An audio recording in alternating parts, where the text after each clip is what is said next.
By the 6th day, I realized I couldn't continue like this. The footprints outside had multiplied, and I started seeing signs that someone or something had been moving around the cabin when I wasn't looking. Twigs bent, small disturbances in the undergrowth, a faint smell of smoke that didn't come from my fire. Panic set in. I considered leaving immediately, but the forest was dense and the trails confusing. Nightfall would make leaving impossible without risking injury or getting lost.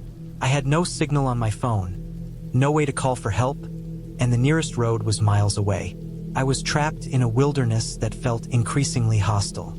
That evening, I stayed alert, listening and watching. Around midnight, I heard something I couldn't ignore.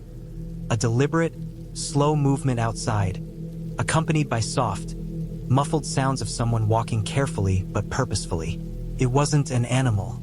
It wasn't the wind. I held my breath, straining to listen. The sound moved around the cabin perimeter. I could see shadows briefly through the thin curtains. My heart pounded. I stayed still, waiting, hoping they would leave. They didn't. I realized that whoever it was, they were observing me, learning my patterns, waiting for a moment to act. I spent hours that night thinking through my options. The forest offered little cover, and trying to outrun someone in dense woods at night was dangerous. I decided I had to fortify the cabin as best as I could, make it unwelcoming, and wait until daylight. I moved heavy objects to block doors and windows, tied ropes where I could to create obstacles, and kept my knife ready. I forced myself to stay awake, listening for any sign of intrusion, counting every sound, every movement. When daylight finally came, I left the cabin cautiously, circling the perimeter to see if anyone had been inside. There was nothing obvious. No new footprints, no forced entry. But the sense of danger lingered. Someone had been here. I was sure of it. I spent the next 2 days quietly observing the surroundings, marking escape routes, and preparing. I realized that the safest way to survive this was to avoid confrontation entirely and be prepared for anything. I gathered supplies, sharpened sticks, and made small defensive measures around the cabin. I watched the forest, noting every shadow, every movement, planning a careful route back to civilization. By the end of the 2nd day, I felt ready to move. On the 7th day, I left just after sunrise, moving slowly and carefully along the trails I had scouted.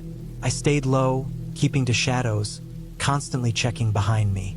I found the footprints again, heavier now, as if someone had been tracking me overnight. Panic rose again, but I focused on moving forward. Hours passed, my legs aching, my heart racing. Finally, I saw a familiar bend in the trail, one that led toward the main road. I pushed myself harder, adrenaline carrying me forward. When I emerged onto the road, I could see cars in the distance. Relief washed over me. I didn't stop running until I reached a small gas station.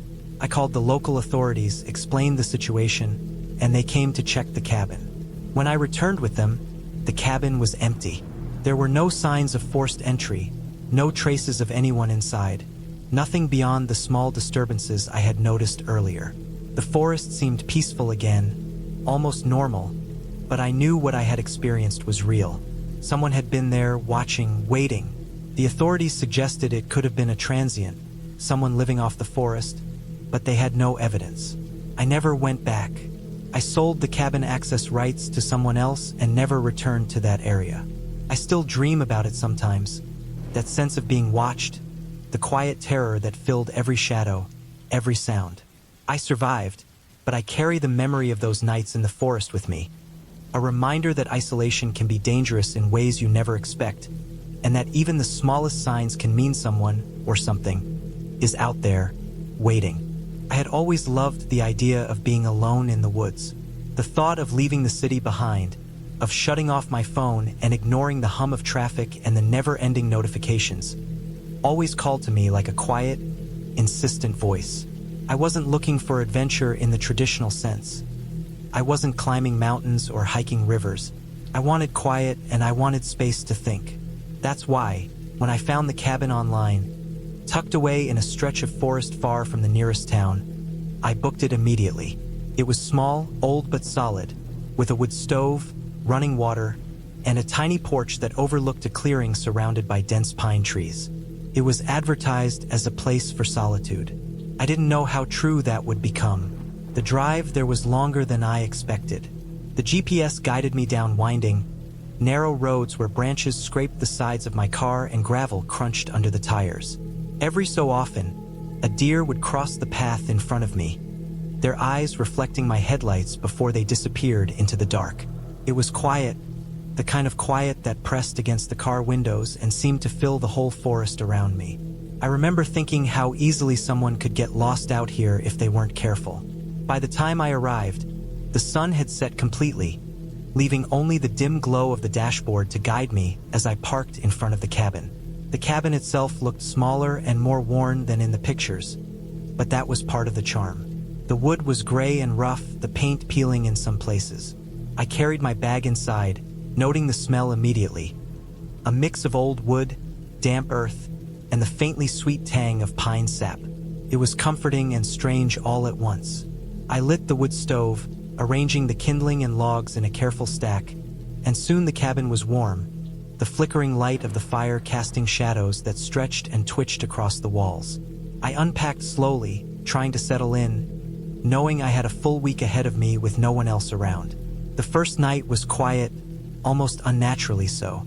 There were no distant sounds of cars or planes, no hum of electricity, only the wind brushing through the trees and the occasional crack of a branch falling. I lay awake in the single bed, listening to the house settle, the floorboards creaking slightly as they adjusted to the cold.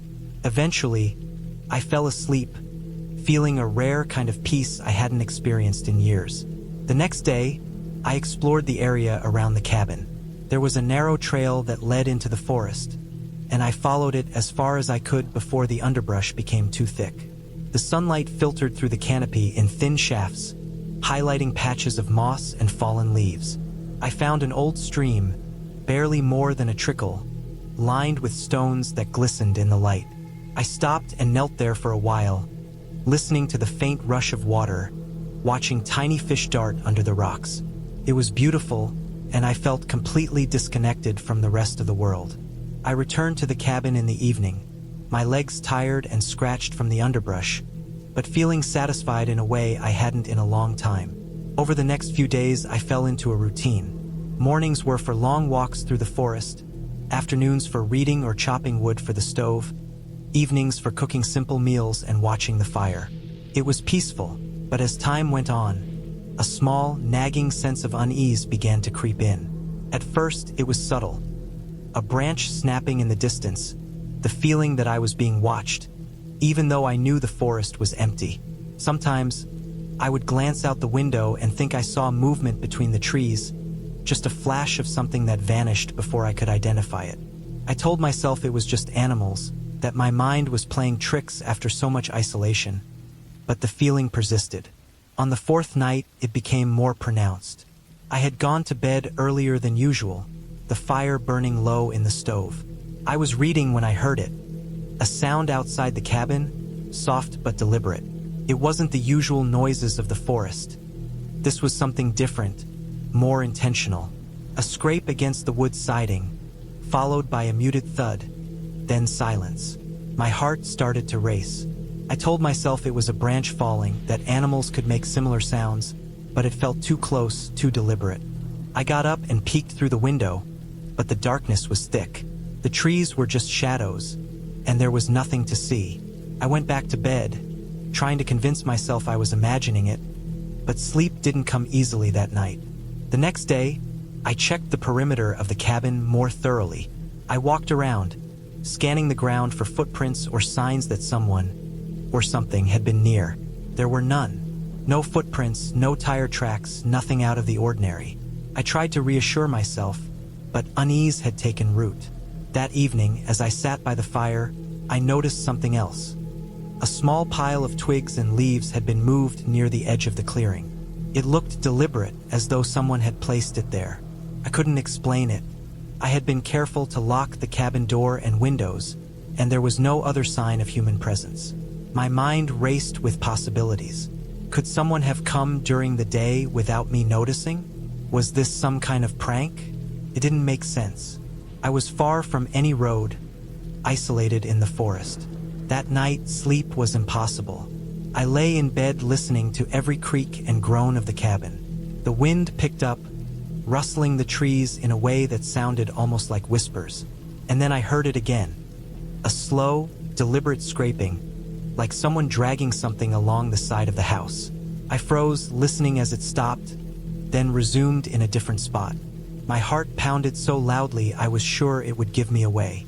I wanted to call someone, to scream, but I realized my phone had no signal. Panic began to set in. I quietly slipped out of bed, grabbing a heavy flashlight and a small hatchet from the kitchen. I moved to the window and shined the light across the clearing. The beam caught movement. Something crouched at the edge of the forest, frozen, watching. I froze as it held my gaze for a moment, then melted back into the shadows.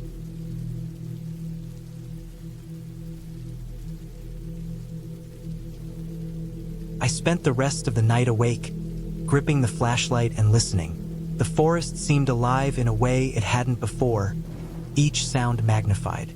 I could hear footsteps now, faint but definite, moving around the cabin. Someone or something was circling. I stayed in bed at dawn, too afraid to investigate, until the light outside grew strong enough that I could see clearly. Nothing was there. No footprints, no evidence. Only the disturbed pile of twigs and leaves, which now seemed even more deliberate and menacing. The next day, I decided I couldn't stay inside anymore.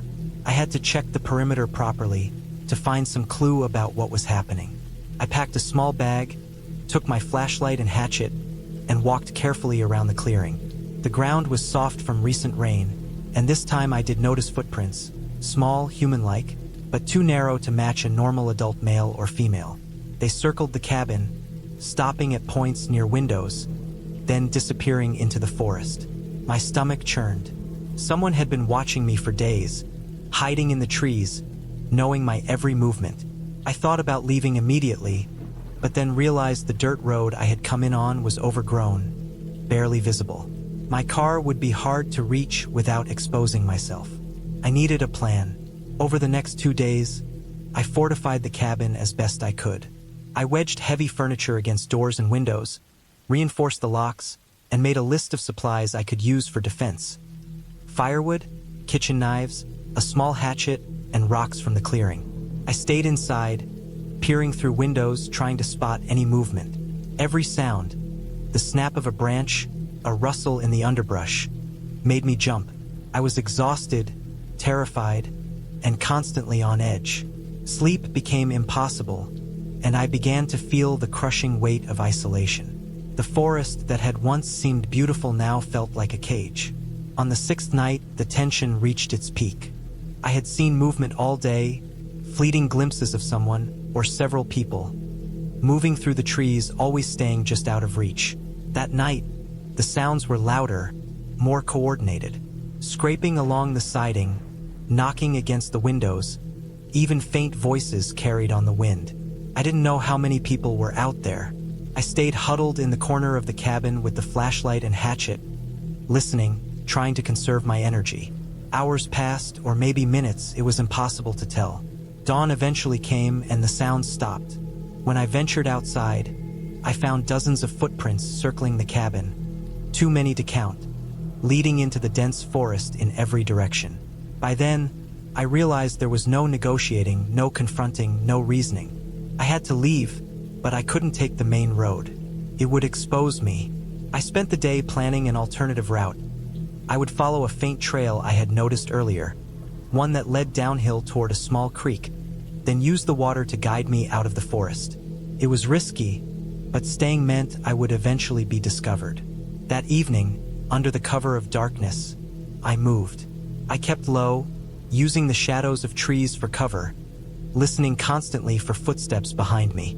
My legs were scratched and bleeding from the underbrush, but I kept moving, following the creek when I found it.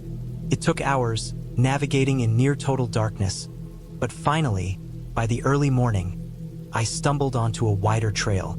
The sound of a distant road eventually reached me, the faint hum of vehicles, and I knew I was close to civilization. I ran the last stretch, exhausted, bruised, and soaked from the creek, until I reached a small gas station on the outskirts of a town. I collapsed there, utterly drained, and waited until I could call the authorities to report what had happened. The police investigated, but they found nothing in the forest. No campsites, no hidden shelters, no evidence of who had been watching me. I had escaped, but it was clear that whoever had been out there could have returned at any time. I never went back to that cabin. I never wanted to be alone in the forest again. I had sought solitude, but I realized that isolation could be dangerous in ways I hadn't imagined. I still think about it sometimes. The endless circling, the unseen eyes, the knowledge that someone had been watching my every move for days without me knowing. And I know I will never forget it. I survived, but the forest, once beautiful, will always feel threatening in a way I cannot shake. Even now, when I see cabins in the woods or hear stories of isolated places, I remember the fear, the vigilance, and the realization that solitude can turn into a nightmare without warning. And I am grateful for that morning when I finally stepped onto that road, leaving the forest behind, and felt the sun on my face, knowing I had survived something no one would ever believe unless they had been there themselves. Over the next few days, I settled into a routine. I chopped wood, maintained the fire, explored only familiar paths, and kept myself busy. I learned to recognize the tracks of deer, raccoons, and even a bear that had passed through a few nights before. I learned to distinguish the different bird calls, the rustling of small animals, and the subtle changes in the wind. The isolation that had been intimidating at first became a strange comfort. I felt connected to the forest in a way I hadn't expected, alive in a new and raw way. But even as I grew accustomed to the solitude, the memory of that first night I got lost stayed with me. I realized that the forest, for all its beauty, was indifferent to me. It had no malice, but it had rules and dangers I couldn't ignore. Every decision mattered: where I stepped, which direction I took, whether I had enough water, whether I noticed a subtle change in the terrain. That awareness, that constant attentiveness, made the days tense and the nights heavier, even when nothing happened. Towards the end of the week, I prepared to leave. I packed up my things carefully, made sure the fire was fully extinguished, and took one last walk around the clearing. The forest looked different in the early morning light, less ominous, more peaceful, but still alive with sounds and movement. I knew I would remember this place for the rest of my life, not as a terrifying ordeal, but as an experience that had pushed me to my limits and taught me something about patience, awareness, and respect for nature. The drive back was quiet. I kept the windows down, the wind rushing in, trying to shake off the tension that had built up over the week. When I finally reached the main road, civilization felt almost unreal after the isolation of the forest. People, traffic, noise, it was overwhelming and comforting at the same time. I promised myself I would return, but differently, wiser, and better prepared. The cabin, the forest, the lost paths, they remained vivid in my memory. I had been scared, exhausted, and uncertain, but I had survived, and that survival was not about luck. It was about paying attention, moving carefully, and respecting the environment around me. I realized that the fear I had felt was real, rooted in the natural risks of isolation and wilderness, not in anything supernatural. It was a fear that demanded respect, and because I had respected it, I returned safely. Even now, years later, I can close my eyes and see the clearing, the cabin, the thick forest that seemed to stretch endlessly in every direction. I can feel the cold morning air, smell the damp earth, and hear the faint sound of the stream. That fear, once overwhelming, has become a kind of companion, a reminder of what it means to be careful, to be alert, and to truly understand the balance between humans and the wild spaces we enter. I learned that fear is not something to be conquered or dismissed. It is a tool, a guide, a reminder of limits. And I learned that with preparation, respect, and attention, it is possible to face that fear, survive it, and even grow from it. The cabin and the forest had shown me that, and I left with a sense of accomplishment and clarity I had never experienced before. I returned home, exhausted, humbled, but unbroken, carrying with me the lessons of solitude, survival, and the raw, honest terror of being truly alone in the wilderness.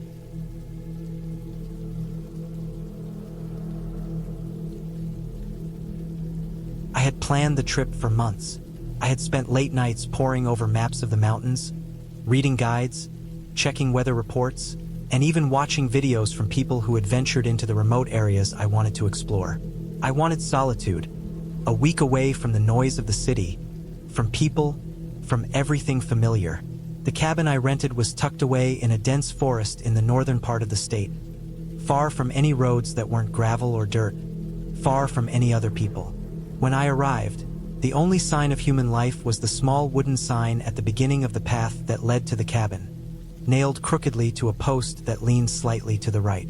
The drive alone had been unsettling. The last stretch of road had narrowed to a single lane, with trees pressing close to the edges. Their branches formed a nearly continuous canopy above, so the sunlight barely reached the ground. It was quiet in a way that made the silence almost audible. Occasionally, I saw movement in the shadows, small animals darting across the path, birds taking flight, but mostly, it was just trees, road, and the occasional curve that turned into more trees. I told myself this was normal, that it was part of the adventure, but the sense of isolation settled heavily on me even before I reached the cabin. When I finally arrived, the cabin looked exactly like it did in the photos. Small, rustic, and solidly built, with dark-stained wood and a tin roof. Smoke was curling lazily from the chimney, which surprised me, but I quickly realized that it was probably left from the previous occupants. The cabin sat in a clearing, maybe 30 feet across, surrounded by thick pine trees. There was no electricity, no running water, only a single propane lantern on the porch, a stack of firewood, and a path leading into the forest that disappeared into the shadows. I felt a thrill of excitement, mixed with a creeping unease I couldn't quite place. Inside, the cabin was simple but functional. A small kitchen with a propane stove and a sink that didn't work, a table with 2 chairs, a couch that looked like it had been through a few decades, and a single bedroom in the back with a bed, a dresser, and a window overlooking the clearing. I set down my pack, unpacked a few essentials, and immediately noticed the smell. Not bad, exactly, but there was a damp, musty odor that suggested the cabin hadn't been aired out in a long time. I opened windows, propped the door open, and lit a small fire in the stove to get some warmth. The first night passed without incident. I slept in the bed, blankets pulled tight around me, feeling the wind whispering through the trees. Outside, I could hear the occasional snap of branches, the rustle of small animals moving through the undergrowth, but it was nothing alarming. The second day, I decided to explore the area around the cabin. I wanted to see the stream that was supposed to be a 10-minute walk away and to check out some of the trails that disappeared into the forest. I packed a small day bag with water, some snacks, a flashlight, and a pocket knife. The path to the stream was overgrown but manageable. The forest here was dense, old-growth pines and oaks, moss hanging from the branches, the ground thick with needles and fallen leaves. I saw tracks, small animal tracks at first, but then larger ones. I assumed deer, maybe a coyote. Nothing to worry about. The stream was beautiful, clear, fast-moving water, running over smooth stones. I spent a while sitting on a rock, listening to the water, feeling a sense of calm I hadn't felt in years. On the way back, I took a different path, curious where it might lead. The sun was high, but as I walked, the shadows grew longer and darker. There were sections where the forest closed in so tightly that the sky disappeared entirely. I felt a flicker of anxiety, a sense that I shouldn't be there, but I shook it off, telling myself I knew the way back. I didn't. It started with a small panic when I realized the trail markers I had been following were no longer visible. The trees were dense, the undergrowth thick. The path I thought I had been on was gone, replaced by a tangle of roots, fallen branches, and thick ferns. I tried retracing my steps, but everything looked the same. I stopped, listened, and for the first time, I noticed a new sound. A faint crunching, rhythmic, coming from behind me. I froze. It wasn't the sound of animals. It was too heavy, deliberate, like someone was walking carefully but steadily, keeping a distance. I waited, but it stopped when I stopped. I started walking again, faster now, heart hammering, and the sound followed, keeping pace. I broke into a run, ducking under low branches, pushing through brush, the noise persistent. Finally, I stumbled into a clearing, the sunlight breaking through the canopy. Relief washed over me until I realized I didn't recognize this clearing. I looked around, searching for any familiar landmark, but there was nothing. No cabin, no path, just trees stretching in every direction. I felt disoriented, panicked. I tried to calm myself, took a few deep breaths, and decided I had to pick a direction and follow it. I chose what seemed like the most open path and started moving, keeping my senses alert for any sound, any clue. Hours passed. I couldn't tell if it was hours or minutes. The forest was disorienting, each tree and shadow blending into the next. My legs ached, my water was running low, and my stomach protested. The sound of footsteps had stopped, but I didn't feel safe. Every crack of a branch, every rustle of leaves made my heart jump. I considered climbing a tree to get a view, but the dense branches made it impossible. I realized that if I didn't find my bearings soon, I might be lost here for the night, and without any light or shelter, that could be dangerous. I kept moving. Eventually, I found a stream, similar to the one I had seen earlier. My hope surged. I knew the cabin was near water. I followed the stream downstream, thinking it might lead me back. As the sun began to drop, I realized the forest was changing. The trees were sparser, and I could see more light filtering through. Then, just as I was beginning to feel despair, I saw it, the roof of the cabin partially obscured by trees. Relief hit me so hard that I sank to the ground, my legs trembling, tears stinging my eyes. I hadn't felt such relief in years.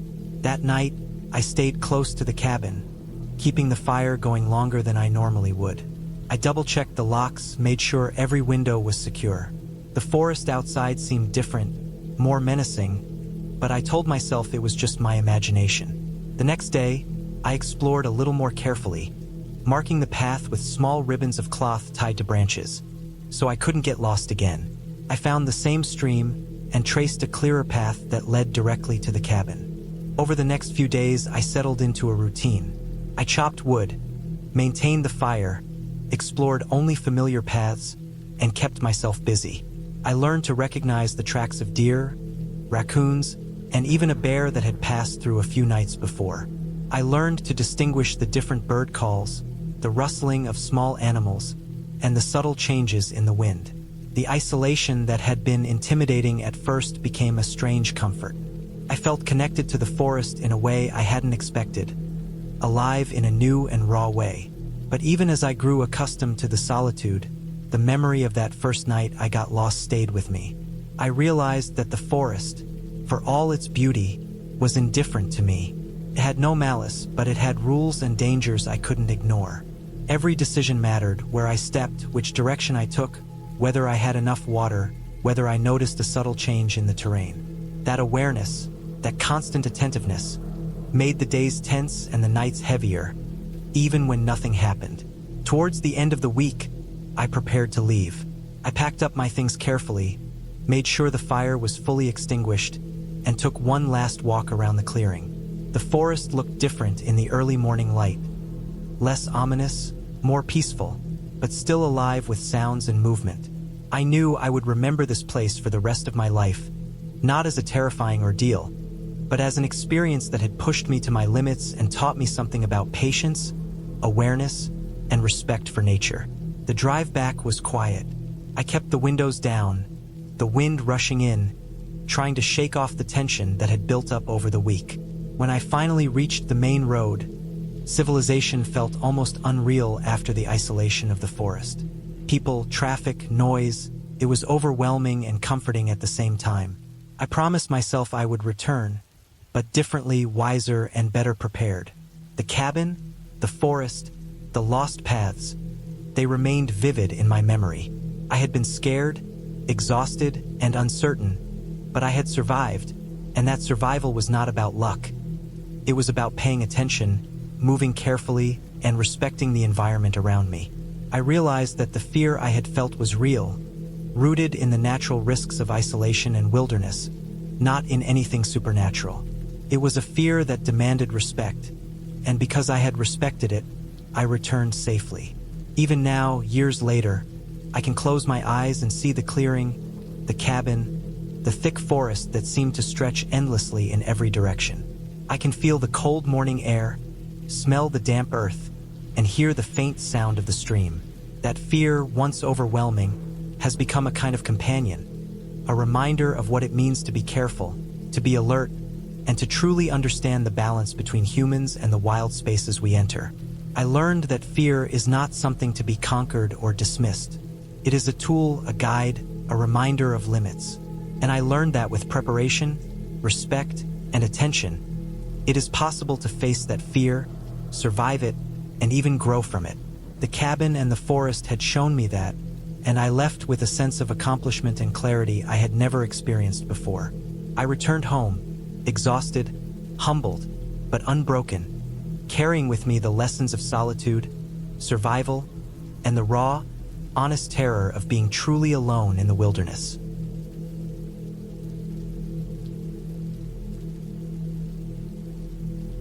I had been planning this cabin trip for months. I had found a small, isolated cabin through an online listing, nothing fancy, just a wooden structure tucked into the deep woods of northern Maine. The cabin was surrounded by dense forest, with a narrow dirt road leading to it that almost disappeared into the thick trees. My goal was simple: a weekend alone, away from city noise, away from people, away from everything. I wanted to hike, fish, and just sit in silence, listening to the wind and the occasional bird or rustle of an animal. I thought it would be relaxing, peaceful, a way to recharge. I couldn't have been more wrong about what I was getting into. The drive up was long and winding. The road grew narrower and more rugged as I approached the cabin, the trees pressing closer to the edges of the road. I had to slow down several times to avoid potholes or tree roots. By the time I reached the clearing where the cabin sat, the sun was low, casting long shadows that made the forest seem darker than it should have been at that hour. The cabin looked old but sturdy, its wood weathered and gray, its roof covered with moss. There was a small porch, a few chairs stacked to one side, and a fire pit just beyond the front steps. No cars, no lights, nothing except the forest stretching endlessly in all directions. I parked, grabbed my bags, and approached the cabin. The door opened easily, and inside it smelled faintly of wood smoke and damp earth. The furniture was sparse. A small table with 2 chairs, a bed pushed into the corner, and a stove that looked like it had not been used in years. There was a shelf with some basic supplies, canned beans, a few bottles of water, a box of matches. The windows were covered with simple curtains that fluttered slightly in the evening breeze. I set my bags down, took a deep breath, and felt a strange mix of relief and tension. This was exactly what I had wanted, but already I could feel the weight of the isolation settling in. I spent the first hour unpacking and setting up. I stacked firewood near the stove, laid out my sleeping bag on the bed, and checked my supplies. My phone had no signal, which I expected, and there was no Wi-Fi. The nearest neighbor was miles away. At first, it felt freeing, but then I realized I was completely cut off. I made myself a simple dinner of canned beans heated on the stove, and as I ate, I listened to the forest outside. The wind had picked up, rattling the trees and making the cabin groan. Every now and then, there was a snap of a branch or the rustle of something moving through the underbrush. I told myself it was just deer, raccoons, or squirrels, but the sounds were sharper than I expected, closer, like something was moving carefully, deliberately. I went outside after eating to build a fire in the pit. The sky was nearly dark, a deep indigo fading into black. I stacked wood carefully, using matches to light the kindling, and soon the fire roared to life. The warmth was welcome, but the shadows cast by the fire seemed to stretch unnaturally into the forest. I stared into them for a while, seeing shapes where there were none, until the fire died down to embers and I went back inside. I locked the door, closed the curtains, and tried to relax. I read a book for an hour before finally giving in to the fatigue and laying down to sleep. The first night was uneasy. Every creak of the cabin made me jump, Every gust of wind rattled my nerves. At one point, I heard a scraping sound at the side window, something soft but deliberate, like claws on wood. I froze, listening. It stopped after a few seconds. I told myself it was a raccoon or a branch blown by the wind. I stayed awake for hours, the sound of the forest amplifying every small noise. By morning, I was exhausted but relieved that nothing had actually happened. The next day, I decided to hike a nearby trail I had read about online. It was supposed to be moderate, a few miles through a dense section of forest, and I wanted to explore it before the cabin grew too confining. I packed water, snacks, my compass, and a small first aid kit and headed out. The trail was narrow, overgrown in places, and the trees formed a thick canopy overhead, making the day feel dim and shadowed. Birds sang, leaves rustled, and the occasional animal darted through the underbrush. It was beautiful, serene, and for a while I felt at peace. But as I went deeper, the trail became less obvious. The markers were old and faded, and at one point I realized I hadn't seen a marker for a long time. I double-checked my compass and tried to stay oriented, but the forest all looked the same. After about an hour, I began to feel uneasy. The sounds of the forest had changed. They were quieter, almost too quiet. The occasional bird or rustle had stopped. Even the wind seemed softer, almost as if the forest itself was holding its breath. I tried to tell myself I was overreacting, that I had spent too much time alone, but a creeping sense of dread began to grow. I decided to turn back, but the trail behind me looked unfamiliar. Trees that I thought I had passed were in different positions. Rocks and fallen logs seemed to have shifted. Panic began to creep in. I checked my compass again. I was walking in the right direction, but the trail kept winding into areas that felt wrong, unnatural. The further I went, the more I realized I had no idea exactly where I was. The isolation I had thought would be peaceful now felt dangerous. Every step made the forest seem darker. Every rustle made my heart jump. I felt exposed, completely vulnerable. Hours passed, or maybe it was less, it was hard to tell. The sun had begun to dip, and shadows stretched across the forest floor. I considered calling for help, but my phone had no signal. I had told no one I was going hiking. No one knew where I was. My anxiety turned to fear. I started to hear noises behind me. Footsteps? I wasn't sure. I quickened my pace, trying not to panic, but the sounds seemed to keep pace with me. I stopped to catch my breath and listen. Nothing. Maybe my imagination. Maybe not. Eventually, I spotted a familiar landmark. A large fallen oak that I had passed on the way in. Relief flooded me, but I was exhausted, dehydrated, and tense. I pushed on, finally breaking through the dense forest into a small clearing where I could see the cabin in the distance. Felt like a miracle. I ran the last few hundred feet, heart pounding, lungs burning, and finally reached the cabin. The door was still locked, the curtains still in place. Nothing had been disturbed, but the sense of relief I felt was overwhelming. I collapsed on the porch, sweaty, trembling, and stared at the fire pit. That night, I stayed awake almost entirely. I kept the stove fire going, listened to the forest, and checked the locks multiple times. I was hyper-aware of every sound. Branches snapping, leaves rustling, the wind shifting. I realized that the forest wasn't just a backdrop for peace. It was alive, unpredictable, and could turn dangerous very quickly. I began to understand how easily someone could get lost, trapped, or injured in these woods. I slept only in short bursts, always with one eye on the door, one ear tuned to the forest. The next morning, I decided to stay near the cabin. I explored the immediate area but didn't stray far. I collected water from a nearby stream, gathered firewood, and ate only small meals. I mapped the immediate surroundings carefully, marking trees and rocks to create my own reference points. I realized that my original plan of hiking alone in the deep forest had been reckless. I had underestimated the sheer scale and complexity of the wilderness. The isolation I had thought would be peaceful had become a test of endurance and attention.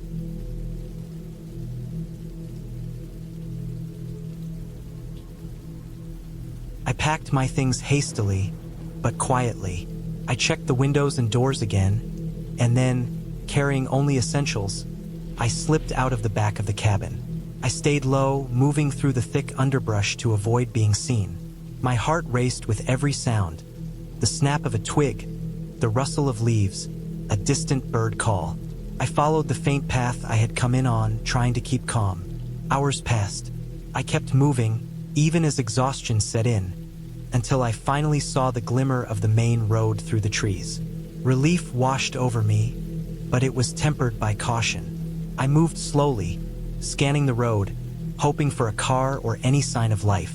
When I finally reached it, I ran to the edge, waving my arms, and a truck slowed down. The driver stopped, eyes wide as I collapsed into the passenger seat. I explained as best as I could that someone had been around my cabin, that I had been watched and followed, though I didn't know by who. The driver didn't ask questions, just nodded and drove me toward the nearest town. In town, I contacted the authorities. They accompanied me back to the cabin the next day. The area was empty, but the evidence of intrusion was undeniable: footprints, scratches, disturbed underbrush. They assured me they would patrol and investigate, though I knew someone familiar with the forest could evade them easily. I didn't return to the cabin after that. Weeks later, I found a place closer to town, safer, though still quiet enough to feel removed from daily life. I learned to trust my instincts more, to listen to the subtle signs of danger before it was too late. The cabin was never the peaceful retreat I had imagined. It had shown me the raw vulnerability of isolation, the way the forest could hide more than trees, the way silence could mask intent. Looking back now, I realized that what I experienced was terrifying not because of ghosts or fantasy, but because it was real. Someone had been there, someone watching, and I had no way to defend myself effectively. The fear, the adrenaline, the paranoia, they were all justified. But surviving taught me something crucial. Preparation, awareness, and caution are the only tools you have when alone in a place no one else can reach quickly. I never forgot the smell of damp wood, the heavy silence, the footsteps that circled me in the night, and I never returned to that cabin. I remember the drive to the cabin as if it were etched into my mind in painful detail. The road was narrow, a thin ribbon of asphalt that twisted between thick stands of pine and spruce, leaning close to each other like they were conspiring to block the sky. Sunlight barely penetrated through the dense canopy, and by the time I reached the final turn that led to the cabin, the forest had swallowed most of the day's light. The cabin itself sat in a small clearing, wooden and weathered, with boards grayed by years of wind and rain. Moss clung to the roof in patches, and the small porch sagged slightly, one corner drooping like it might give way if stepped on. The air smelled damp and rich with earth, the kind of scent that clung to clothes and hair and made you feel like you were sinking into the ground. I had been looking forward to a weekend alone. My work had been exhausting, endless deadlines and constant interruptions that made every day feel like a slow grind. This cabin was supposed to be a sanctuary, a place to clear my head, to be away from all human noise, phones, emails, and responsibilities. When I first stepped out of the car, the silence hit me. Not just quiet, but a dense, almost physical stillness that pressed against my ears. There were no birds singing, no wind rustling the trees, nothing but a subtle creaking from the cabin's boards as if it were settling in the evening air. The first thing I did was inspect the cabin. Inside, it smelled of old wood, dampness, and something faintly metallic that I couldn't place. Dust covered the floors in thin layers, and cobwebs hung in the corners where the ceiling met the walls. I moved carefully, checking the windows and doors. The locks were old but functional, and for some reason that detail made me feel a little safer. I unpacked slowly, placing my bag on the floor near the bed. I noticed that the furniture was sparse. A table, a couple of chairs, a small dresser, and a bed with a thin, worn mattress. Nothing fancy, but enough for comfort if I managed to settle in. By late afternoon, I had explored the small clearing around the cabin. The forest pressed in on every side, dense and impenetrable. I walked to the edge of the clearing and looked up and down the road I had driven in on. There was no one, no sign of human life at all. A twinge of unease started in my stomach, small and nagging at first. It was the kind of feeling that made your hair stand up slightly on the back of your neck, the feeling that something is off, even if you can't name what. Night came fast in that forest. I lit a small lantern I had brought and carried it inside, the warm yellow light bouncing off the walls. Outside, shadows thickened, folding the clearing into the trees. I ate a simple dinner and tried to focus on reading, but every sound made me tense. The floorboards creaked with the slightest shift of my weight. A branch tapped against the roof. Somewhere in the distance, I thought I heard a snapping of twigs, the unmistakable sound of something or someone moving. My first instinct was to dismiss it as deer or a raccoon. But then the sounds grew more deliberate, closer, moving in ways that animals rarely do. I tried to shake off the anxiety and went to bed early. The mattress was thin, the pillows lumpy, and the cold from the floor seeped into my bones. But exhaustion eventually carried me towards sleep. Then I woke. I didn't know how long I had been asleep, but I was certain of two things. The room felt colder, and there was a sound outside. Footsteps. Slow, careful, deliberate footsteps circling the cabin. My heart jumped and thudded hard against my chest. I lay frozen, listening. The footsteps stopped. I held my breath, waiting, but there was nothing. Silence, thick and heavy, settled over the cabin again. I spent the rest of the night awake, listening to every creak, every shift in the wind, every animal call. By morning, I was exhausted, pale and jittery. I told myself that it was nothing, that it had to be the wind or a deer or a raccoon. But the fear had taken root. The cabin that had seemed charming in the afternoon now felt like a trap, an isolated box in the middle of a forest that could conceal anyone or anything. The next day, I decided to venture farther, to hike down a trail I had noticed leading into the woods from the clearing. I told myself it was for exercise, to clear my head. The trail was narrow, overgrown, and poorly maintained, which I took as a good sign. Fewer people, fewer distractions. But as I walked, the silence of the forest seemed unnatural. Birds rarely called. Small animals made themselves scarce. And every now and then, I would hear the faintest rustle behind me, just enough to make me spin around, only to see empty trees swaying in the light wind. By midday, I had reached a small creek. The water was clear, running over rocks that were slippery and moss-covered. I knelt and drank some water, careful not to swallow too much dirt or sand. Sitting there, I allowed myself to feel a little relief, the quiet flowing water easing the tension in my chest. I stayed there for a while, but eventually, I felt the pull of the cabin, the need to get back before it got dark. When I returned, the cabin looked the same, yet somehow different. There were small marks in the dirt near the porch, footprints that were not mine. They were human, barefoot, and they circled the cabin. My pulse jumped again. I searched the area, but saw no one. I locked the doors and windows, barricading them as best I could with furniture. I spent the rest of the evening inspecting the perimeter repeatedly, trying to convince myself that the footprints had been left by a hiker or some kind of wanderer, but deep down, I knew better. That night was worse than the first. The footsteps returned, more deliberate this time, closer. I could hear them moving along the side of the cabin, pausing near the windows. Every shadow in the lantern light seemed to move, growing larger and smaller as my mind tricked me into seeing shapes that weren't there. I sat awake, clutching a kitchen knife I had grabbed, and watched the windows, praying it was my imagination. The footsteps circled the cabin for hours, sometimes stopping, sometimes moving again. It was as if someone was studying me, learning my habits. Sleep came only briefly and in fragments. In the morning, I discovered new footprints, closer this time, leading right up to the cabin's front steps.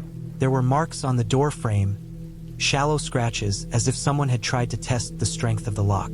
I realized I couldn't stay inside anymore, not safely. I needed a plan.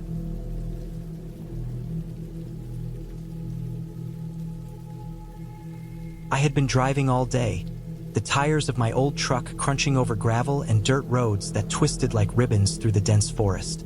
The sun was a pale orange smear on the horizon, slipping away fast, and I had this uneasy feeling that I wasn't just rushing toward a cabin. It was like I was driving straight into the unknown. The plan had been simple. Spend a long weekend alone in a remote cabin, somewhere far from the noise of the city, the constant hum of traffic, and the endless notifications on my phone. I wanted silence. I wanted emptiness. I wanted the kind of solitude that pressed against your chest and made your thoughts feel louder than they ever did in normal life. I did not want adventure. I did not want excitement. I wanted nothing, and I had convinced myself that was enough. The road ended abruptly in a small clearing, a kind of patch in the woods that could only exist because someone had forced it into shape. The cabin stood there, modest and weathered, a single story of rough-cut logs with dark stains and an uneven roof. It leaned slightly to one side, as if the years had convinced it to sag under its own weight. I had seen photos online, of course, but they did nothing to prepare me for the smell. The scent of old wood mixed with damp earth and something else, something sharp and metallic that made my stomach tighten. I parked the truck, cut the engine, and sat for a long moment just listening. The forest was quiet in a way that felt unnatural. I could hear the wind stirring the branches above, a low whisper that sounded almost like voices. I could hear my own pulse in my ears. The birds had stopped, or maybe they had gone to roost. Only a single crow cawed once, far away, and then silence again. The cabin door was stiff. I had to push hard to get it to budge. Inside, the air was cold, damp, and smelled faintly of mold. Dust motes floated in the last shafts of sunlight that filtered through the grimy windows. The floorboards creaked under my weight, each one sending a tiny shiver through my body, and I realized immediately that this place had not been used for a long time. Not just weeks or months, years. There were old cans of food shoved in cupboards, their labels faded, some of them swollen with rust. An empty bottle of whiskey lay on its side in the corner, a little pool of yellowed liquid still clinging to the glass. I tried to shrug off the sense of wrongness creeping along my spine. I unpacked my things, set up a small cot in the corner, and began the small, mundane tasks that made a place feel less like a tomb. I found a stack of firewood in a small shed outside, carried it back in, and stacked it near the fireplace. I made a quick dinner of canned beans heated over a portable stove. The food tasted like metal and dust. I washed it down with water from a bottle I had brought, and then sat back, trying to make the place feel normal. Night came faster than I expected. The sun disappeared, leaving only a bruised purple sky. I lit a fire in the cabin fireplace, the flames cracking and spitting embers. The warmth was comforting, but it did little to ease the gnawing unease that I couldn't shake. Outside, the wind had risen, rattling the window panes and moaning through the gaps in the logs. I lay on my cot, staring at the ceiling, listening to the forest breathe. Somewhere in the distance, there was the sound of breaking branches. I told myself it was nothing, maybe a deer or a raccoon, but my stomach tightened anyway. The first night was restless. Every sound seemed louder than it should be. A twig snapped somewhere close, just outside the window. A low rustling came from the corner of the cabin, but when I sat up and shined my flashlight toward it, there was nothing. Just shadows that seemed to shift and lean as if the cabin itself were alive. Sleep came in small doses, fragmented and uneasy, punctuated by dreams of being watched, of shadows moving across the walls, and the feeling that something was waiting just outside the circle of firelight. Morning brought little relief. The wind had died, leaving a strange, oppressive stillness. I went outside to survey the area. The forest pressed in on all sides, thick and unbroken. There were no trails, no footprints, nothing that suggested I would not be completely alone out here for miles.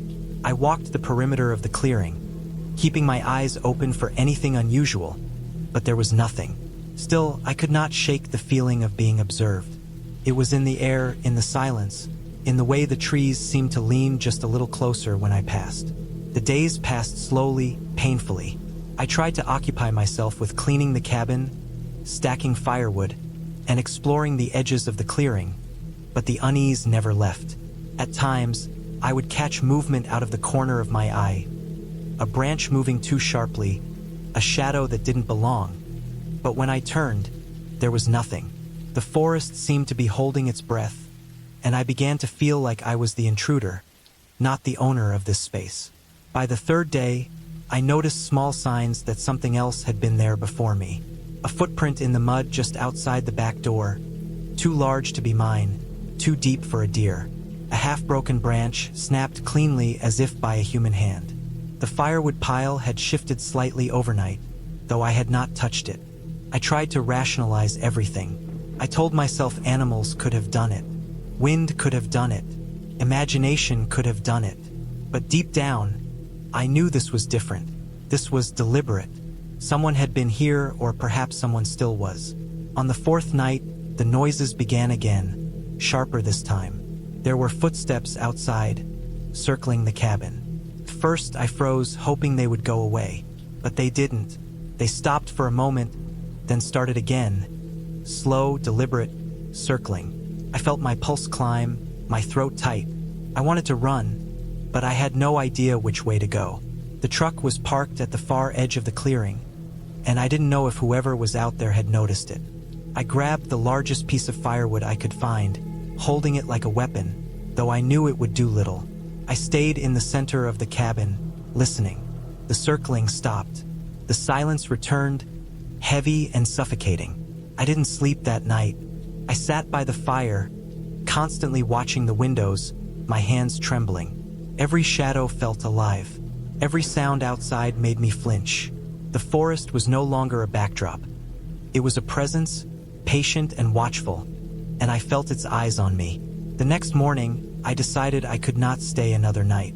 I packed quickly, throwing my things into the truck. As I stepped outside, I saw the truth of the previous night. There were footprints in the mud, human footprints, circling the cabin, stopping at the windows. They were fresh, heavy, deliberate. Someone had been watching me, waiting, just like I had felt.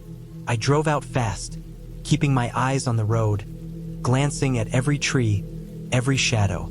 The forest seemed endless, a wall of green that closed in around the gravel road.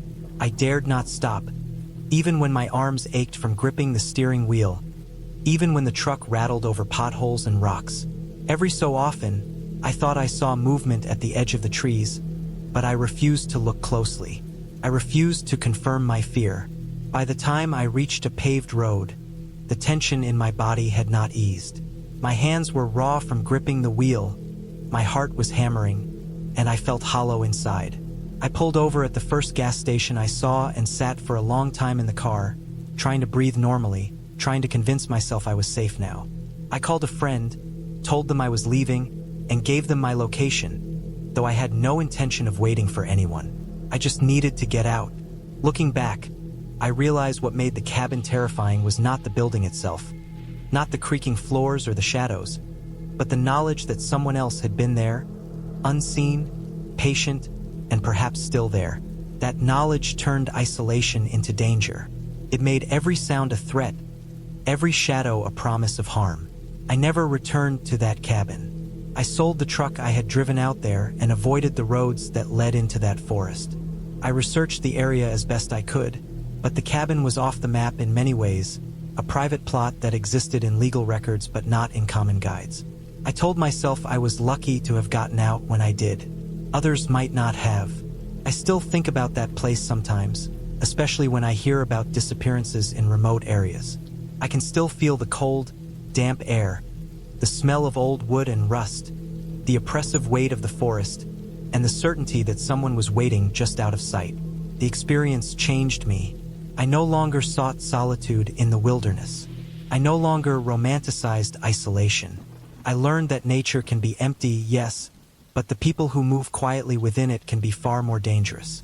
I learned that awareness is not paranoia, that instincts are often warnings, and that sometimes leaving quickly and without ceremony is the only way to survive.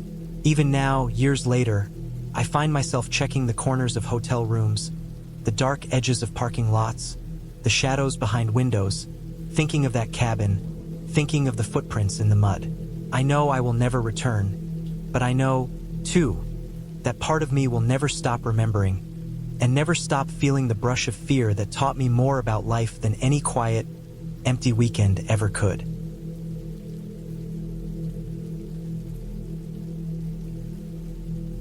I had been planning this trip for months, a solo getaway to a small, remote cabin deep in the forest. I needed time away from everything, from work, from the constant noise of the city, from people in general. The cabin was tucked away in a part of the forest that I had never visited before, about 3 hours' drive from the nearest small town. The drive there was long, winding through narrow roads flanked by dense trees, their branches forming an almost continuous canopy overhead. It felt good at first, that kind of satisfying isolation that comes from leaving the usual world behind. The air grew cooler and heavier as I drove deeper into the woods, and the sunlight filtered weakly through the high branches. I felt a rush of anticipation mixed with nervous energy. The cabin itself was smaller than I expected but perfect in its simplicity. It was a log cabin, weathered but solid, with a pitched roof and a small porch. Around it, the forest was dense, full of tall pines and oaks, their trunks thick and dark. There was a creek nearby, a gentle sound of flowing water that added a sense of peaceful isolation. Inside, the cabin was clean, though clearly unused for weeks. Dust coated the surfaces, and the air smelled faintly of wood and damp. There was a small wood stove, a table, 2 chairs, and a single bed with a thin mattress. A stack of firewood sat in one corner, and a lantern hung from a hook on the wall. I spent the first few hours exploring the surrounding forest. I followed the creek upstream and discovered a small clearing where the sun broke through more freely. Birds called to one another, and the occasional rustle of a squirrel in the underbrush reminded me I was not completely alone. I collected some small branches and twigs to start a fire later. The forest was quiet, almost too quiet. The deeper I went, the more I noticed the lack of distant sounds, the absence of planes, cars, or even the faint hum of electricity. The silence was heavy, pressing. I liked that at first. By late afternoon, I returned to the cabin and started a fire in the stove. I chopped wood, feeling the satisfying strain in my arms as the axe struck through dry logs. Once the fire was going, I boiled water and made a simple meal. The warmth of the fire was comforting, the crackle of the flames a companion in the stillness. Night fell quickly in the forest.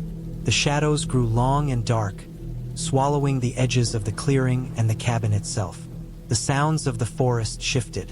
The rustling leaves now carried different noises, and the wind seemed to sigh through the trees with a strange insistence.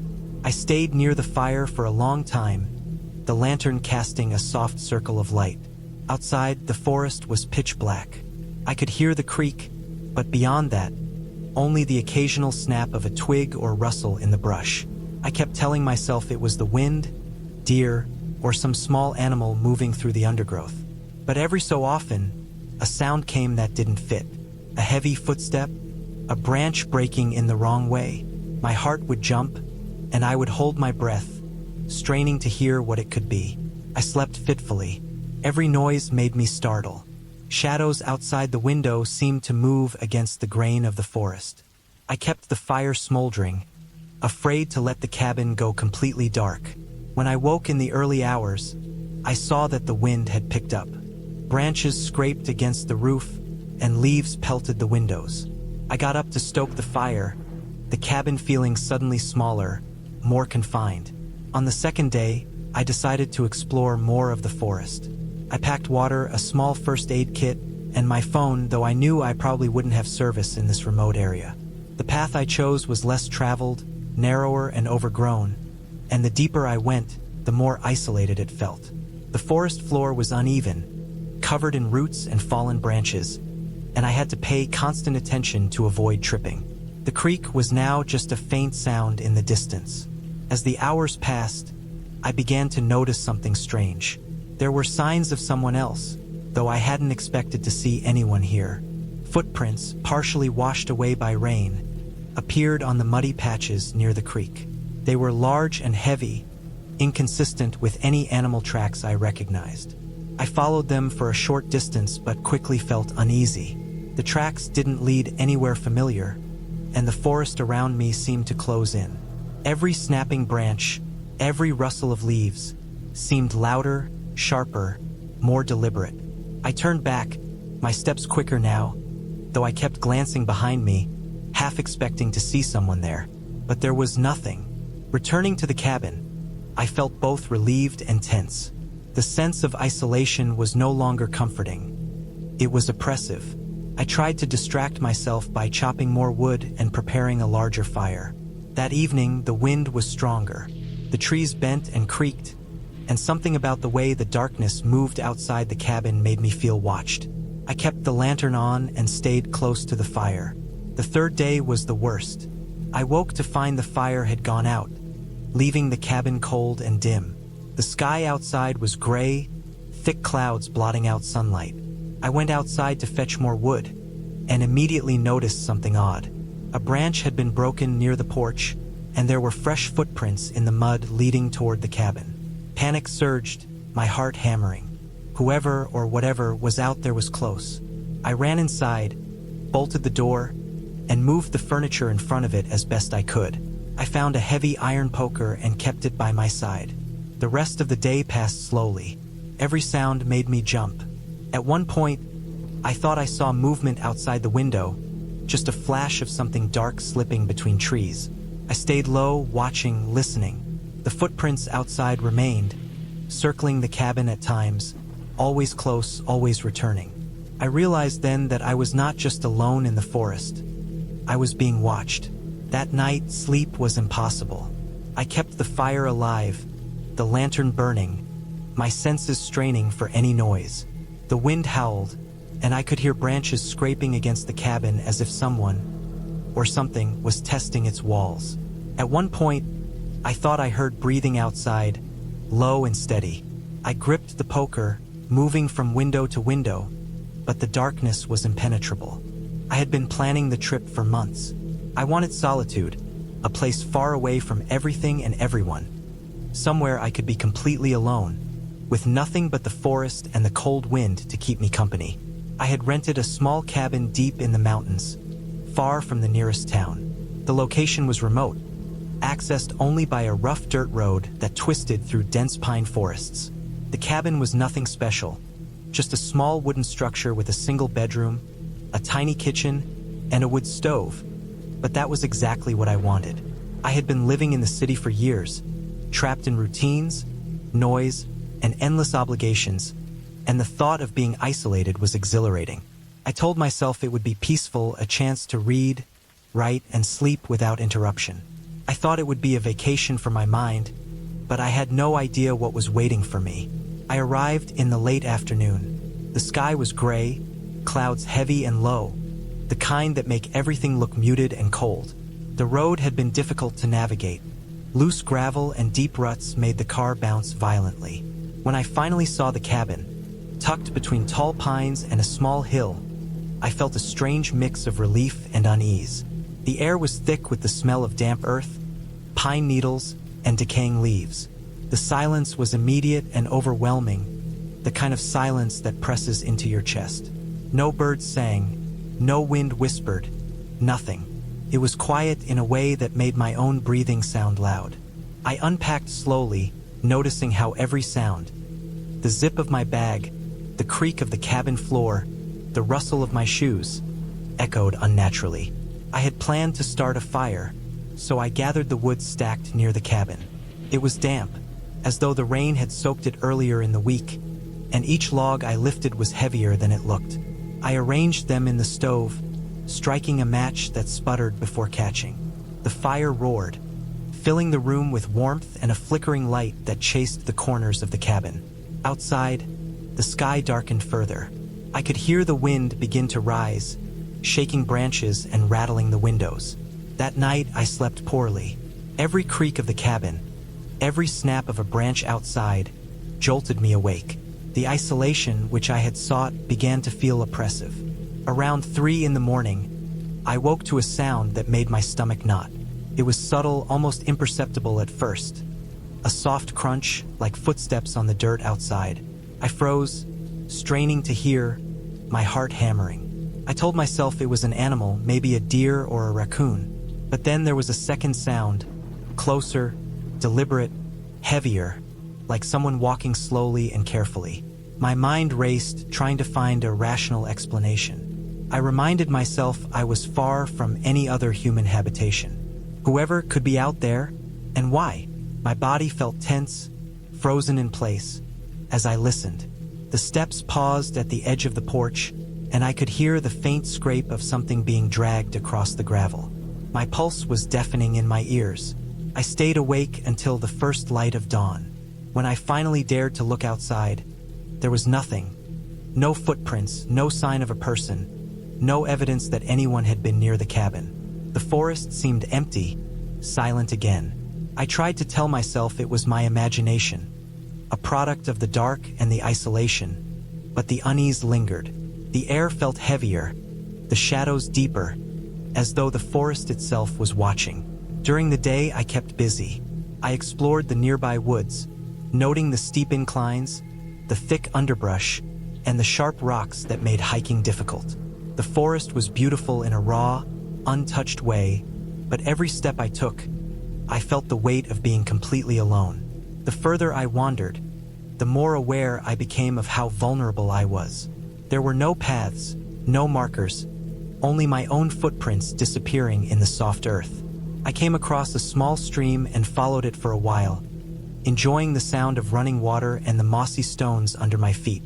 But even in the light, the forest seemed silent in a way that felt unnatural, like it had absorbed all sound into itself. Birds were scarce, and even the usual rustle of small animals seemed absent. The isolation pressed on me like a weight, and I found myself constantly checking behind me, half expecting to see someone, or something, moving silently among the trees. That night, the wind grew stronger. It rattled the cabin windows, made the trees groan and snap, and seemed to carry strange sounds with it. Around midnight, I woke to a scraping sound again. It was different this time, sharper, closer. I grabbed the flashlight from my bag, shining it across the dark interior of the cabin, then at the windows. Outside, in the pale beam, I could see nothing, only the black outlines of trees swaying violently in the wind. I tried to calm myself, told myself it was probably branches scraping against the side of the cabin, but the feeling of being watched didn't go away. I stayed awake, gripping a heavy log for protection, listening to the night stretch endlessly. The following day, I noticed something that made my stomach turn. On the edge of the clearing near the cabin, there were small, shallow footprints, not animal prints, human. I froze, staring. They were irregular, as though whoever had made them had been moving slowly, testing the ground, careful not to make too much noise. My mind raced with questions. How had someone gotten here? The nearest road was miles away, and I hadn't seen another vehicle. I couldn't understand it. The footprints didn't lead to the cabin directly. They seemed to circle the clearing, disappear into the forest, and then reappear again. My hands shook as I traced them with my eyes, and the weight of realization hit me. I wasn't as alone as I thought. Someone had been here, watching, moving around my cabin while I slept. I spent the day trying to rationalize it. Maybe it was a hunter, lost hikers, or someone who had stumbled upon the cabin while looking for shelter. I told myself I would stay vigilant, keep the fire going, and avoid leaving the cabin unnecessarily. But the sense of being watched, followed, never left me. Each night, the sounds came closer, more deliberate, like someone testing my reactions. Sometimes I would hear scratching at the door, the soft crunch of dirt outside, and then the sounds would retreat, teasing me, leaving me tense and sleepless.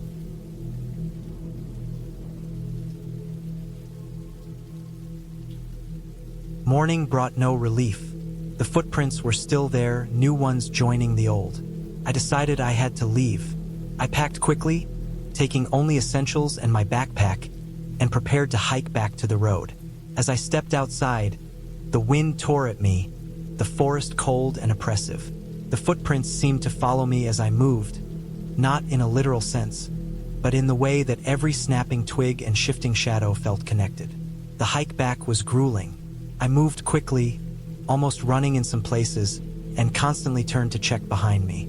The forest seemed endless, the path confusing. At one point, I stumbled into a small ravine, scraped my knee, and realized I had left a small trail of blood.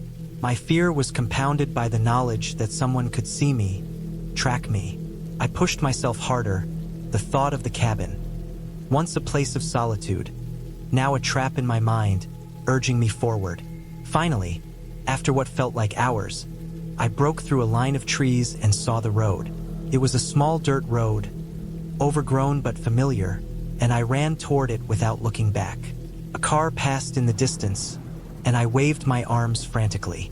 The driver slowed, stopped, and picked me up. I could barely speak, barely explain what had happened.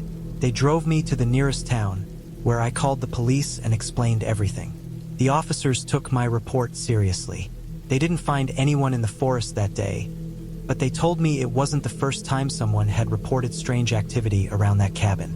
Other hikers had gone missing in the area in recent years, though no one had a clear explanation. In the days following, I tried to process what had happened. I realized the danger had never been supernatural, it had been human. Someone had been in the forest, tracking me, possibly living off the land, possibly dangerous. The realization was terrifying, but also oddly clarifying. Fear is different when it's real. It is not something you can dismiss. It is precise, measurable, and survival-driven. I never returned to that forest, and I never went on a solo trip like that again. I stick to more populated areas now, places where help is nearby. The experience left me hyper-aware, cautious, but it also gave me a sense of what real survival feels like. I survived because I paid attention, because I respected the environment, and because I acted quickly when I realized something was wrong. I carry the memory with me, clear and vivid. The cold wind, the dark trees, the footsteps circling the cabin, and the fear that grips your chest when you know someone else is watching you, hidden just out of sight. And though it is over, and I am safe, part of me still hears the creak, still sees the shadows moving in the corners of the forest. I know I will never forget it. I had been planning this trip for months, a solo getaway to a small, remote cabin deep in the forest. I needed time away from everything, from work, from the constant noise of the city, from people in general. The cabin was tucked away in a part of the forest that I had never visited before, about 3 hours' drive from the nearest small town. The drive there was long, winding through narrow roads flanked by dense trees, their branches forming an almost continuous canopy overhead. It felt good at first, that kind of satisfying isolation that comes from leaving the usual world behind. The air grew cooler and heavier as I drove deeper into the woods, and the sunlight filtered weakly through the high branches. I felt a rush of anticipation mixed with nervous energy. The cabin itself was smaller than I expected, but perfect in its simplicity. It was a log cabin, weathered but solid, with a pitched roof and a small porch. Around it, the forest was dense, full of tall pines and oaks, their trunks thick and dark. There was a creek nearby, a gentle sound of flowing water that added a sense of peaceful isolation. Inside, the cabin was clean, though clearly unused for weeks. Dust coated the surfaces, and the air smelled faintly of wood and damp. There was a small wood stove, a table, 2 chairs, and a single bed with a thin mattress. A stack of firewood sat in one corner, and a lantern hung from a hook on the wall. I spent the first few hours exploring the surrounding forest. I followed the creek upstream and discovered a small clearing where the sun broke through more freely. Birds called to one another, and the occasional rustle of a squirrel in the underbrush reminded me I was not completely alone. I collected some small branches and twigs to start a fire later. The forest was quiet, almost too quiet. The deeper I went, the more I noticed the lack of distant sounds, the absence of planes, cars, or even the faint hum of electricity. The silence was heavy, pressing. I liked that at first. By late afternoon, I returned to the cabin and started a fire in the stove. I chopped wood, feeling the satisfying strain in my arms as the axe struck through dry logs. Once the fire was going, I boiled water and made a simple meal. The warmth of the fire was comforting, the crackle of the flames a companion in the stillness. Night fell quickly in the forest. The shadows grew long and dark, swallowing the edges of the clearing and the cabin itself. The sounds of the forest shifted. The rustling leaves now carried different noises, and the wind seemed to sigh through the trees with a strange insistence. I stayed near the fire for a long time, the lantern casting a soft circle of light. Outside, the forest was pitch black. I could hear the creak, but beyond that, only the occasional snap of a twig or rustle in the brush. I kept telling myself it was the wind, deer, or some small animal moving through the undergrowth. But every so often, a sound came that didn't fit. A heavy footstep, a branch breaking in the wrong way. My heart would jump, and I would hold my breath, straining to hear what it could be. I slept fitfully. Every noise made me startle. Shadows outside the window seemed to move against the grain of the forest. I kept the fire smoldering, afraid to let the cabin go completely dark. When I woke in the early hours, I saw that the wind had picked up. Branches scraped against the roof, and leaves pelted the windows. I got up to stoke the fire, the cabin feeling suddenly smaller, more confined. On the second day, I decided to explore more of the forest. I packed water, a small first aid kit, and my phone, though I knew I probably wouldn't have service in this remote area. The path I chose was less traveled, narrower and overgrown, and the deeper I went, the more isolated it felt. The forest floor was uneven, covered in roots and fallen branches, and I had to pay constant attention to avoid tripping. The creek was now just a faint sound in the distance. As the hours passed, I began to notice something strange. There were signs of someone else, though I hadn't expected to see anyone here. Footprints, partially washed away by rain, appeared on the muddy patches near the creek. They were large and heavy, inconsistent with any animal tracks I recognized. I followed them for a short distance but quickly felt uneasy. The tracks didn't lead anywhere familiar, and the forest around me seemed to close in. Every snapping branch, every rustle of leaves, seemed louder, sharper, more deliberate. I turned back, my steps quicker now, though I kept glancing behind me, half expecting to see someone there. But there was nothing. Returning to the cabin, I felt both relieved and tense. The sense of isolation was no longer comforting. It was oppressive. I tried to distract myself by chopping more wood and preparing a larger fire. That evening, the wind was stronger. The trees bent and creaked, and something about the way the darkness moved outside the cabin made me feel watched. I kept the lantern on and stayed close to the fire. The third day was the worst. I woke to find the fire had gone out, leaving the cabin cold and dim. The sky outside was gray, thick clouds blotting out sunlight.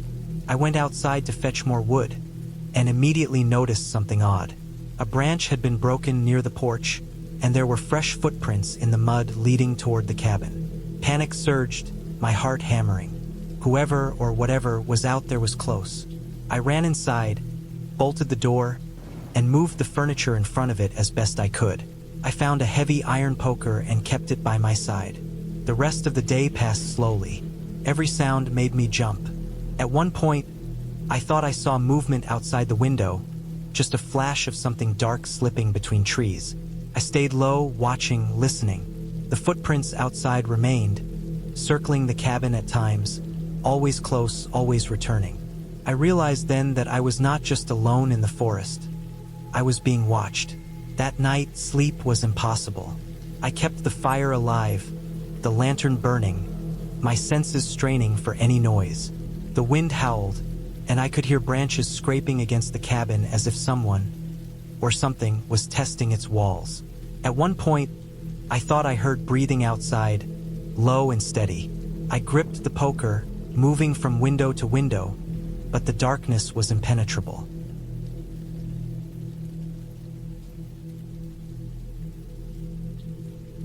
Three days in, I realized I could no longer ignore it. I fortified the cabin as best as I could. I moved the heavy furniture to block the doors, tied pieces of rope across the windows, and kept my pack with essentials by my side. I began to take stock of everything I had: food, water, matches, a small first aid kit, and a knife. The thought of having to survive here without any help was terrifying, but the cabin was my only shelter. I knew if I left, I could become even more vulnerable. The forest that had seemed so beautiful and peaceful now felt hostile, alien. I noticed things I hadn't before. The way shadows shifted unnaturally, how the wind seemed to carry voices that weren't there, how footprints appeared and disappeared mysteriously around the cabin. I started to sleep in bursts, never more than an hour or two, ready to wake at any sound. On the fourth night, the presence became undeniable. The wind had died down, and the forest was unnaturally still. Then, I heard it, a low, deliberate scraping at the back door. It wasn't a branch or an animal. It was slow, methodical, and close. I gripped my knife tightly, heart hammering, breathing shallow. The scraping continued for minutes, punctuated by heavy, uneven breathing. I thought of hiding in the bedroom, but I didn't want to trap myself. The only thing I could do was wait, tense and alert, until the sound stopped. Eventually, it faded. I dared not look outside until dawn, staring at the door, convinced I would see footprints leading into the cabin. There were none, yet the dread didn't leave me. Someone had been testing me, knowing I was awake and alone. By the fifth day, I knew I couldn't stay passive. I planned my escape. I had noticed a faint old logging road several miles to the east when I explored the woods earlier. It wasn't maintained, but I could follow it to a place where someone might see me or at least get a cell signal. I packed only essentials: water, food, matches, my flashlight, and the knife. I also took a small fire starter kit in case I needed to make signals. As I prepared, I realized I had been trapped here psychologically as much as physically. The fear, the constant tension, and the relentless uncertainty had worn me down. Every noise, every shadow felt amplified. My mind had been running in loops of worst-case scenarios. I knew if I didn't leave now, I could lose control, make mistakes, and put myself in real danger. The hike to the old road was grueling. The forest was dense, slopes steep, and the underbrush thick. I moved carefully, constantly listening, glancing behind me for signs of anyone following. My legs burned, my hands scraped on branches and rocks, and the sun was low when I finally glimpsed the clearing where the road began. It was overgrown, almost invisible, but it was there. Relief washed over me, but I remained cautious, knowing that visibility was limited. I walked slowly, leaving markers for myself so I could retrace the path if needed. When I finally reached the first main road, an actual gravel path maintained by the Forestry Service, I saw a car coming in the distance. I waved frantically and they stopped. I explained in short bursts my situation, and they listened, shocked. They offered a ride back to town. As I left the forest behind, the sense of relief was overwhelming. My hands shook uncontrollably, my body trembling from exhaustion and adrenaline. The cabin and the forest receded into the distance, and for the first time in days, I felt safe. I knew I would never return to that place. The experience had taught me how fragile safety can be, how easily isolation can turn beautiful landscapes into something terrifying, and how unprepared humans are when facing the unknown in such a raw, isolated form. When I finally got back to civilization, I was exhausted, physically and mentally, but I was alive. The cabin, the forest, the footsteps, the long, tense nights, it was all behind me. I took a deep breath, grateful for the warmth of other people, for light that didn't flicker, for walls that didn't creak with unknown presence. I realized that some solitude is safe only in imagination, and reality has a way of turning even the most peaceful escapes into something that tests every ounce of endurance. That night, I couldn't sleep. Around midnight, I heard it again, the scraping noise, but closer this time. I stayed absolutely still, listening. There was no wind. The sound came from the back of the cabin, deliberate, slow, almost cautious. I grabbed a flashlight and quietly made my way toward the source. Outside, the darkness was complete. The beam of my flashlight revealed the side of the cabin, the trees beyond, and nothing else. I scanned slowly, and then I saw it. A figure, crouched at the edge of the tree line, watching the cabin. My heart leapt into my throat. The figure was human, but I couldn't make out any features in the darkness. I froze, shining the light briefly before the figure vanished, melting back into the trees like it had never been there. My instincts screamed at me to leave immediately, but I forced myself to calm down, thinking rationally about the best way to protect myself. I checked the cabin inside and out, and for the rest of the night, I stayed awake, sitting by the fire, listening to every sound, flashlight in hand, ready to act. The next day, I decided I could not stay in the cabin any longer. I packed quickly, taking only the essentials. The roads were narrow and steep, but I drove carefully, constantly scanning the trees along the way. Every branch that snapped, every shadow that moved in the corner of my eyes, made my grip on the wheel tighter.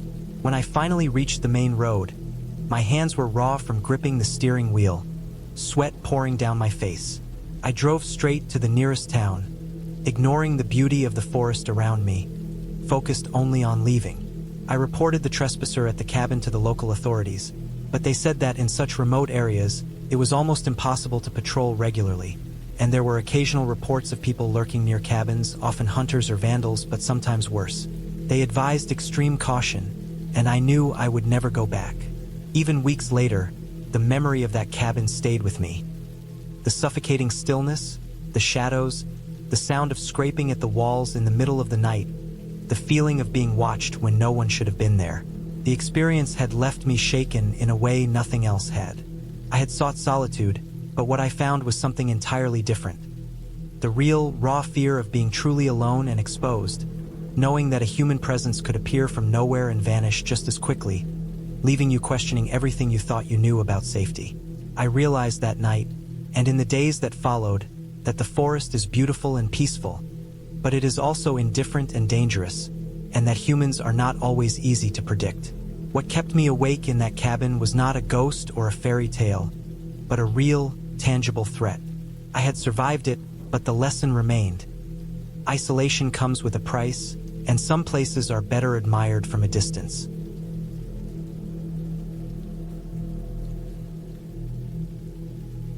I had been planning this trip for months, drawn to the idea of a solitary cabin deep in the mountains, far from any sign of civilization. The thought of leaving the constant noise and the unending obligations behind was irresistible.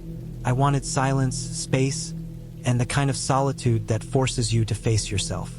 The cabin itself was remote, tucked into a dense patch of pine trees on the side of a steep hill, accessible only by a narrow dirt road that wound its way through the forest.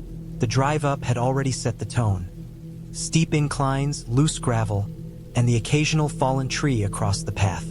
I had driven carefully, my hands gripping the steering wheel tightly, aware that if I slipped, there would be no one around for miles to help.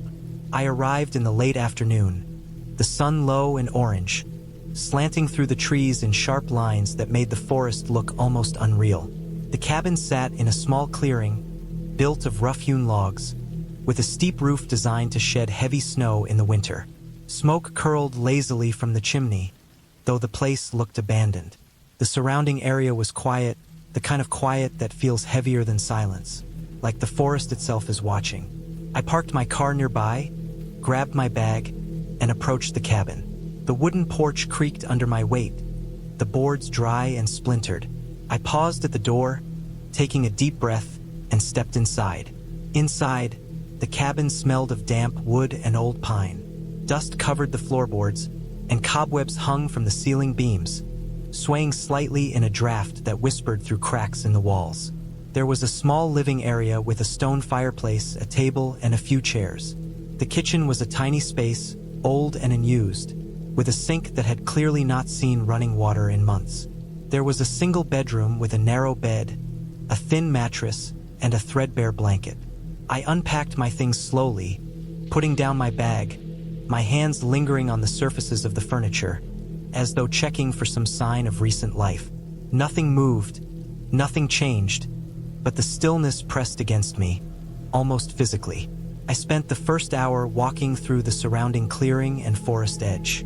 The trees were tall and dense, pine needles thick on the ground, muffling my footsteps. Birds called occasionally, but mostly there was just the wind rustling through the branches. The dirt road I had driven up disappeared behind a curve of trees, leaving me feeling isolated in a way that was both exhilarating and terrifying. As the sun dipped lower, shadows stretched across the forest floor, and the air turned cool, carrying a faint, sharp scent of pine and wet soil. I returned to the cabin and started a fire in the fireplace. The flames lit the room warmly, but the shadows danced along the walls, making the space feel larger, stranger, and strangely empty at the same time. Night fell quickly. The darkness outside the windows was complete, absolute. I lit a few lanterns and sat near the fireplace, unpacking some supplies and making a small dinner. Everything was quiet except for the occasional snap of a branch outside or the distant call of an owl. That first night, I slept poorly. Every sound in the forest amplified in the stillness of the cabin. At some point, I woke to a scraping noise, soft but distinct, like something rubbing against the side of the cabin. I lay still, heart pounding, trying to convince myself it was an animal, probably a raccoon or a deer brushing against the exterior wall. But the sound came again, slower, deliberate, moving along the side of the cabin. My mind raced, imagining a bear, a mountain lion, someone following the path I had driven in on. I stayed frozen until the sound stopped, then waited, straining my ears for any other sign. There was nothing, only the wind through the trees and the occasional crack of a branch falling far off in the forest. The next morning, I decided to explore the area more thoroughly. I packed a small backpack with water, snacks, a map, and a flashlight, and walked along a faint trail that led deeper into the forest. The trees were thick, the ground uneven with roots and rocks. I walked for hours, noting the way the sunlight barely touched the forest floor, leaving the ground damp and cool. I saw signs of wildlife, tracks of deer and rabbits, claw marks on tree trunks, but nothing threatening. Still, there was a sense of unease.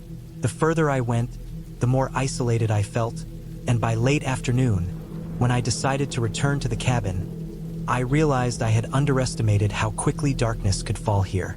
By the time I got back, the cabin was bathed in long shadows, and the forest around it seemed almost to lean inwards. I lit the fire again, preparing another meager dinner, trying to keep my mind busy. That night, I slept slightly better, though I kept waking at intervals, alert to every sound, the wind, the shifting of the cabin settling, the occasional distant animal call. Each noise made my chest tighten. Every shadow seemed to stretch toward me. The third day, I decided to go farther, taking the map and marking a stream I had noticed on the way up. The trail was steep, twisting, and overgrown in places. The further I walked, the more I noticed how silent the forest could be. Birds and small animals were present, but there was an almost eerie stillness, as though the forest was holding its breath. When I reached the stream, I followed it upstream for a while, noting the water clear and cold. I drank sparingly, careful, washing my hands and face. Then I noticed something that made my stomach tighten. A set of footprints in the mud along the bank, too large to be a deer, too uneven to be from a wild animal. They were human. I froze, scanning the surrounding trees. The prints were fresh, perhaps a few hours old. My heart raced, but I convinced myself it could be a hiker or a hunter in the area. Still, I followed the stream back slowly, eyes constantly scanning, every snapping twig making me jump. By the time I returned to the cabin, my hands were shaking slightly, and I double-checked all the windows and doors, making sure they were locked. But the second night brought new terror.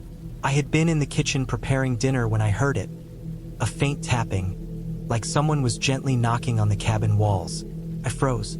The sound was irregular, deliberate. Not the wind, not the trees. I grabbed the flashlight and went to the front door.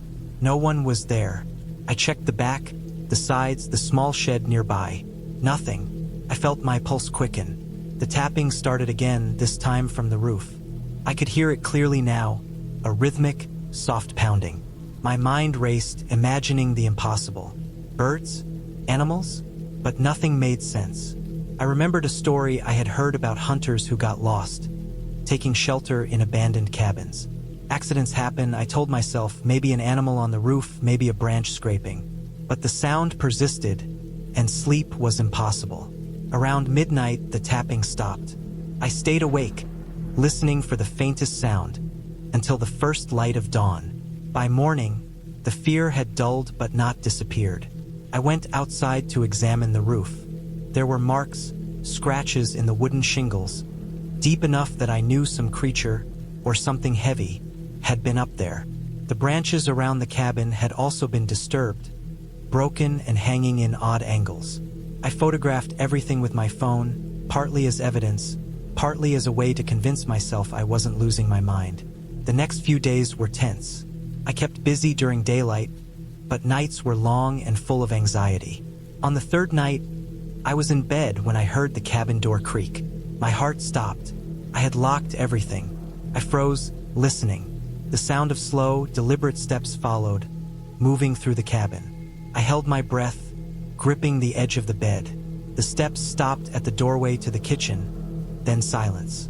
My mind screamed at me to move, to run, but I stayed still, praying whoever or whatever it was would leave. Minutes passed, then nothing. I didn't sleep again that night. The fourth night, I took action. I stayed up until midnight waiting. When I heard the rustling and scratching again, I grabbed the hunting knife I had brought with me for emergencies. I crept to the door, flashlight in one hand, knife in the other. I opened the door slowly. The clearing was empty, bathed in moonlight. The trees swayed gently. The stream gurgled. The world was calm. But I noticed something I hadn't before. Faint footprints around the cabin, human, size large, almost like someone had been circling all night. My stomach sank. Someone had been there in my cabin without my knowledge. I spent the rest of the week in hypervigilance, checking locks repeatedly, staying awake late, refusing to leave the light off for more than a few minutes. I avoided the trails, even the stream. I ate cold food, barely slept, and every noise made me flinch. The once beautiful woods had turned hostile, and I realized that my quest for isolation had been naive. The fear wasn't supernatural. It was human, or at least something entirely real. A lost hunter, a trespasser, maybe even a criminal. I couldn't tell, and the unknown was worse than any certainty. By the end of the week, I was exhausted but determined to leave. I packed quickly, my movements sharp, eyes constantly scanning the clearing and the trees. The car started immediately, and I drove slowly back toward the main road, glancing over my shoulder at the cabin disappearing in the rearview mirror. Relief washed over me when I reached the paved highway, the safety of civilization almost tangible. I promised myself I would never return, that I had learned my lesson about isolation, about underestimating the real dangers that lurk in the woods. Weeks later, I checked local reports. There had been a string of burglaries and break-ins in rural cabins near the area I had stayed. Nothing violent, just theft. But knowing someone had been so close to me, so unobserved, left a mark that would never fully fade. I realized the true terror of that cabin wasn't ghosts or fairy tales. It was human presence, unseen and unpredictable. And in that moment, I understood that the woods, however beautiful, were not forgiving, and that some isolation comes at too high a cost.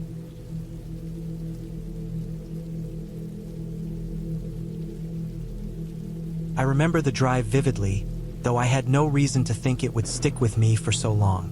The road was narrow, a ribbon of cracked asphalt curling through dense woods, each side lined with tall pine and birch. The sun was just starting to sink, sending streaks of orange and red through the trees, casting long shadows that slanted across the road and seemed to move with the wind. I was on my way to a cabin I had rented for a week, a chance to escape the city noise, the work emails, the constant chatter in my own head. I told myself it was for peace, for clarity, though part of me also wanted the thrill, the isolation, something to jar me awake from my monotonous life. The cabin was off the beaten path, further than the GPS suggested, past roads that disappeared into rough gravel paths littered with fallen branches. As I drove, I noticed a few abandoned vehicles by the roadside, rusted and half-buried in leaves. The thought was fleeting, a minor unease, something I brushed off. By the time I arrived, the sky was almost dark. The cabin sat at the edge of a small clearing, barely visible from the road until I was almost on it.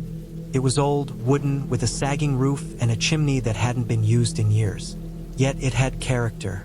It had a weight to it, as if it had stood there for decades, weathering storms and harsh winters, unbothered by the outside world. I parked my car and stepped out. The air was cool, scented with pine and damp earth. My boots sank slightly into the soft ground, and I could hear the distant rush of a stream.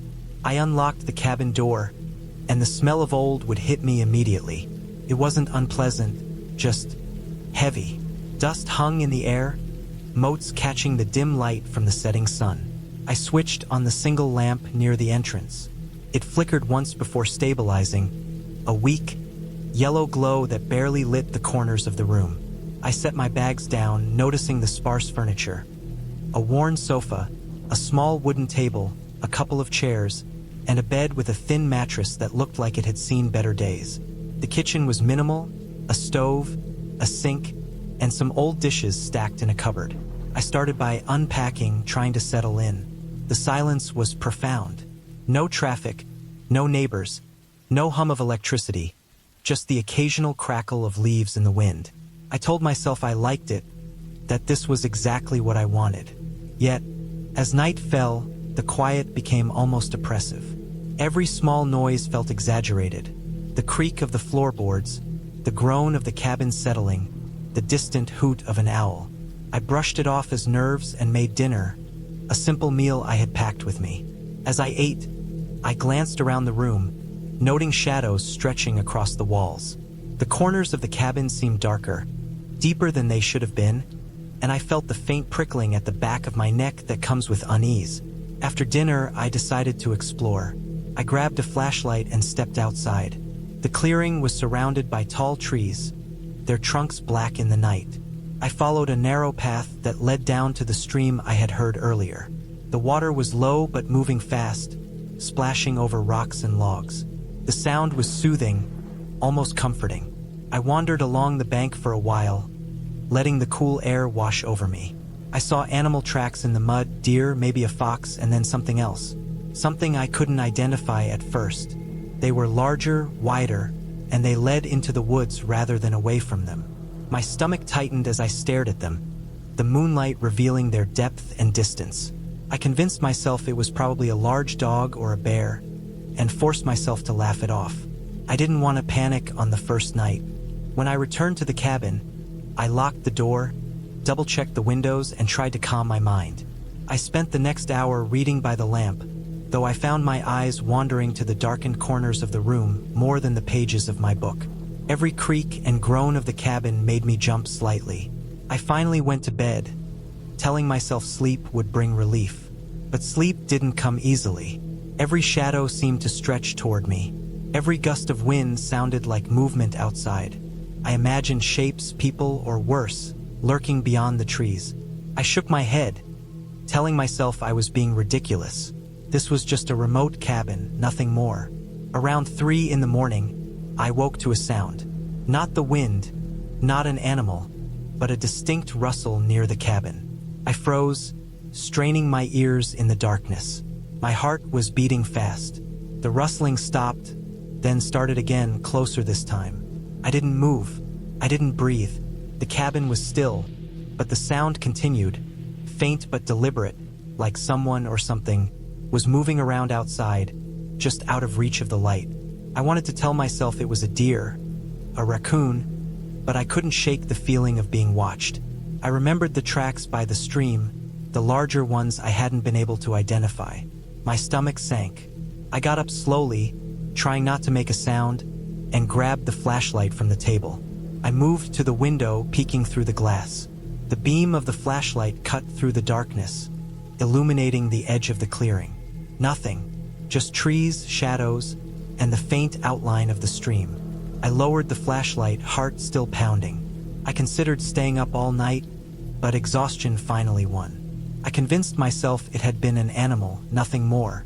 I went back to bed, though my eyes remained open, listening to every creak and gust of wind, until dawn finally came. The morning light was a relief. I opened the door and stepped outside, letting the sun wash over me. Everything looked calm, serene even. Birds chirped, and the stream gurgled quietly. The tracks I had seen the night before were gone, washed away by the rain that had fallen overnight. I tried to shake off the fear from the previous night, telling myself it had been nothing. The rest of the day, I kept myself busy, exploring nearby trails, chopping some firewood, and making a proper fire in the cabin's fireplace. The warmth of the flames was comforting, a small reassurance against the unease that lingered. I had been looking forward to this trip for months. It wasn't about escaping the city completely.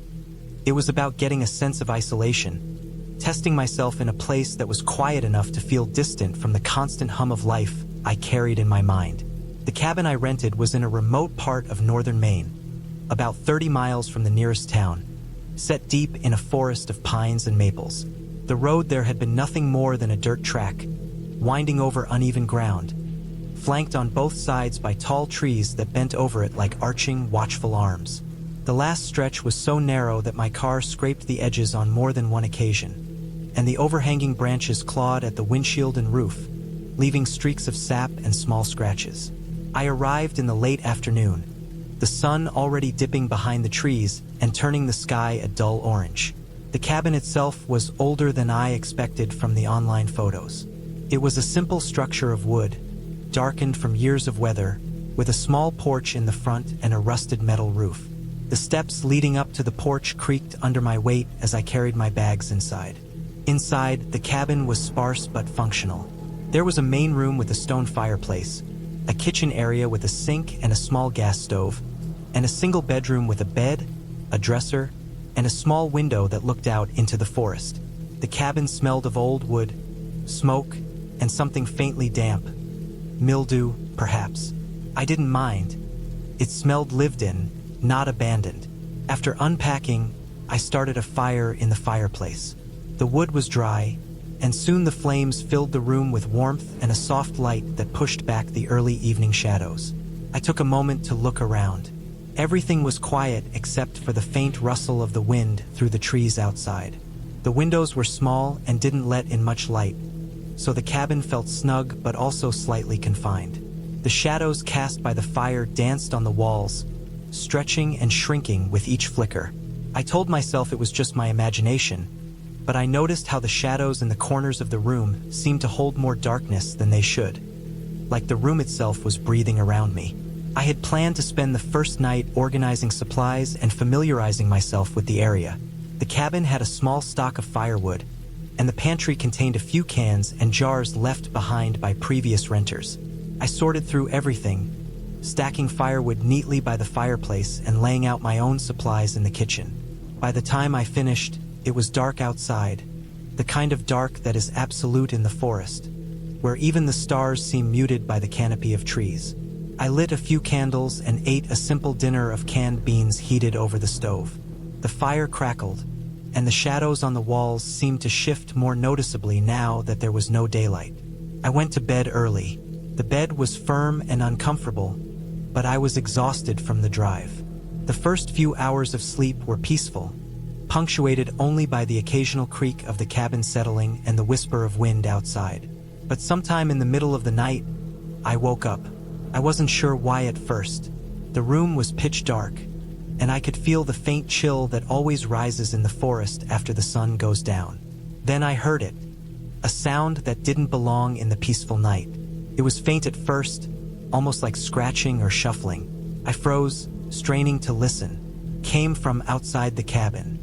At first, I tried to convince myself it was just an animal, maybe a raccoon or a deer moving through the brush.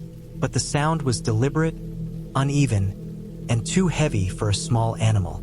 Something was walking near the cabin, just beyond the reach of the porch light. My pulse quickened, and I forced myself to remain still.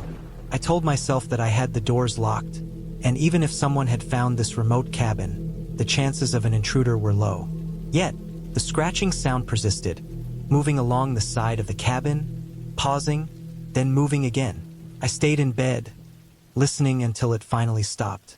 I was drenched in sweat despite the cold, and every instinct screamed at me to get up, to check, to see if there was someone outside. But I didn't. I kept telling myself that if I went outside, I would only confirm my fears. It was likely just the wind moving branches against the cabin, or a raccoon climbing the walls, or some other harmless explanation. Still, sleep didn't come back easily. Morning brought relief. Sunlight streamed through the small window, and the forest looked peaceful and quiet, as if nothing had happened. I checked the cabin thoroughly, locking doors and windows again, examining the porch and the area around the cabin. There was no sign of anyone, no footprints in the dirt, no disturbances.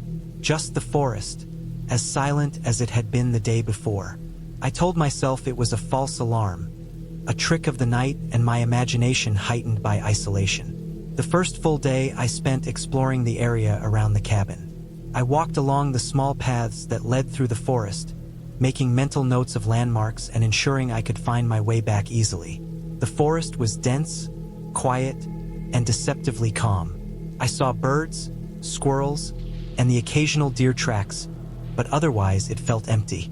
The isolation was satisfying at first, but the further I walked, the more I became aware of the silence. There was no sound of distant cars, no planes overhead, just the subtle rustle of leaves in the wind. By late afternoon, I returned to the cabin to rest and prepare for the night. I brought in firewood, checking all the locks and making sure my supplies were in order. There was a certain rhythm to life in the cabin that I found strangely comforting. I filled the small stove with wood, lit a fire, and allowed myself to relax.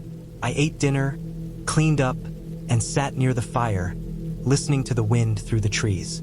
Then I heard it again, the sound of heavy footsteps outside, moving deliberately around the cabin. This time I was certain it wasn't an animal. The steps were heavy and uneven, as if someone was cautious but persistent. I froze, listening. The sound circled the cabin, stopping at times, starting again. I could hear branches breaking under weight, the subtle scrape of something against the wooden walls.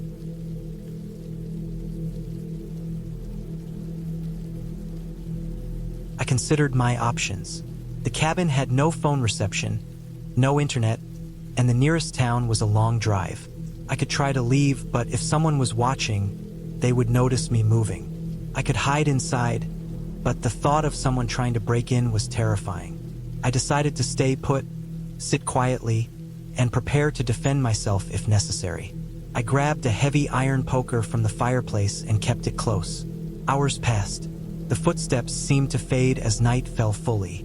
The fire had burned low, casting shadows that seemed to grow longer and darker in the corners of the room. I stayed alert, listening to every sound, every small snap of a twig, every rustle of leaves. My mind raced with worst-case scenarios.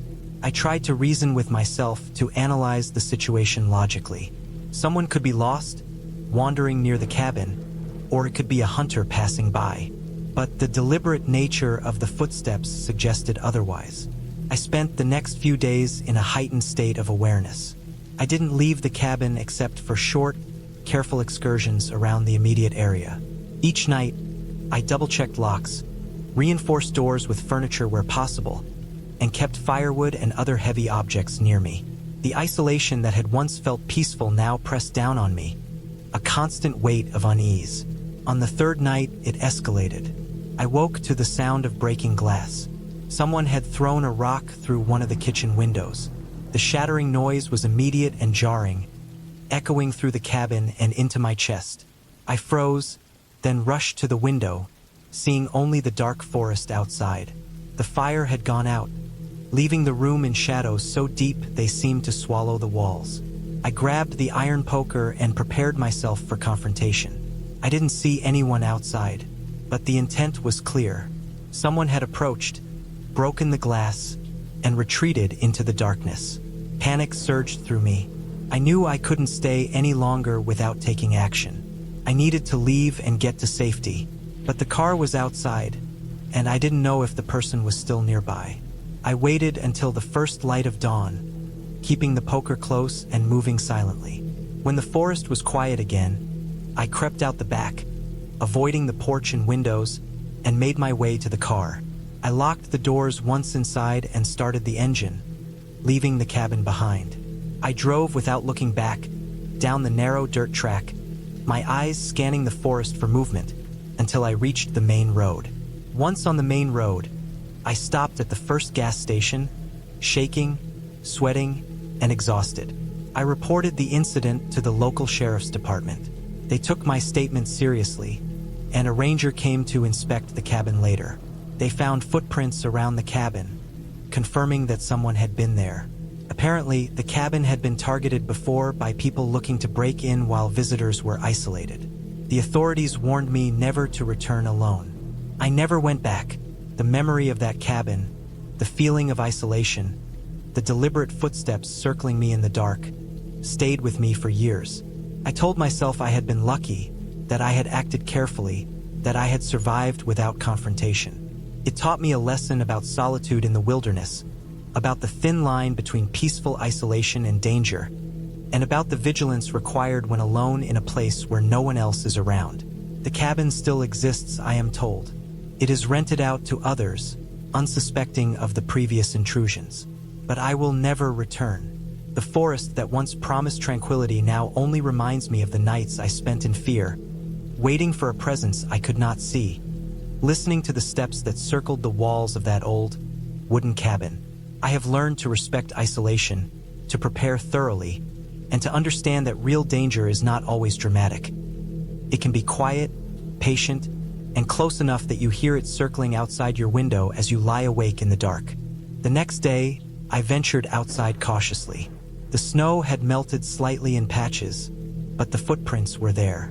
They circled the cabin again. Not animal tracks, but human. I followed them, careful to leave no trace of my own path in case the person returned. They led into the forest, away from the cabin, winding and deep. I walked for hours, trying to convince myself of a logical explanation. A hiker? Lost? Maybe even checking to see if anyone was inside. But everything about the tracks felt deliberate, calculated.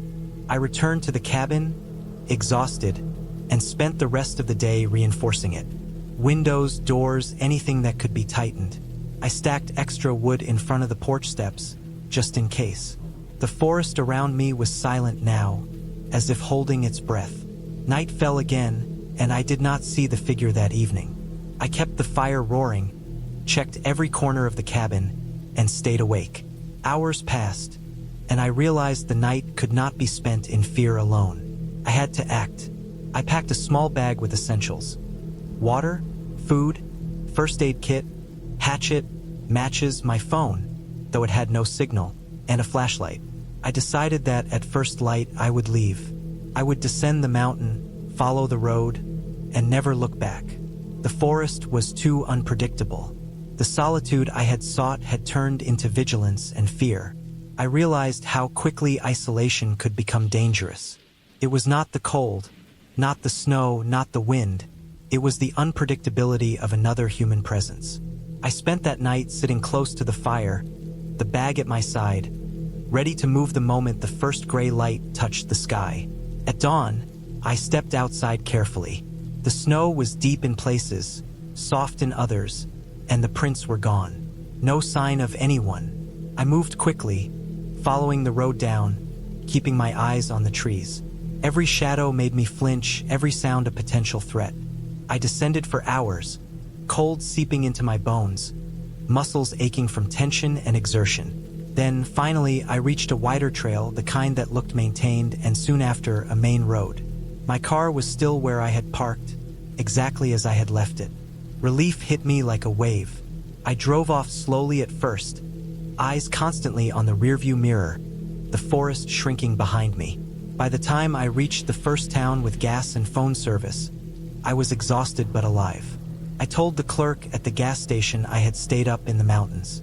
He listened, silent, nodding, then said nothing. I didn't care. I wanted light, warmth, safety. And finally, I had them both. The cabin, the forest, the footprints, the knocking. It all became a memory, vivid and terrifying, but no longer a threat. I never returned to that cabin. I never wanted to, and I understood then that solitude has a price. The mountains, the trees, the cold, they are indifferent, but humans have choices, and those choices can be terrifying.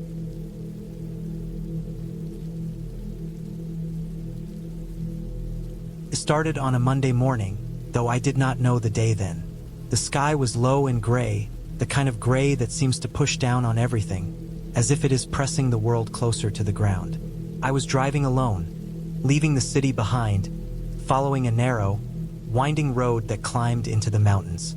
The cabin was my idea of a retreat, a place to get away from the constant noise and weight of life. I had rented it for a week, wanting only silence, clean air, and the smell of wood smoke and pine needles. The directions were simple enough, but the road grew narrower, rougher, with potholes large enough to throw my tires off balance. The trees pressed close on either side, tall pines and oaks, with their branches tangled and stretching across the road, making a dim tunnel that barely let in light. I had no cell signal. I had checked. The last gas station had laughed at me when I asked if I would have service out there. "Depends on the company," they said, shrugging. I didn't mind. I wanted this isolation, and I had planned for it.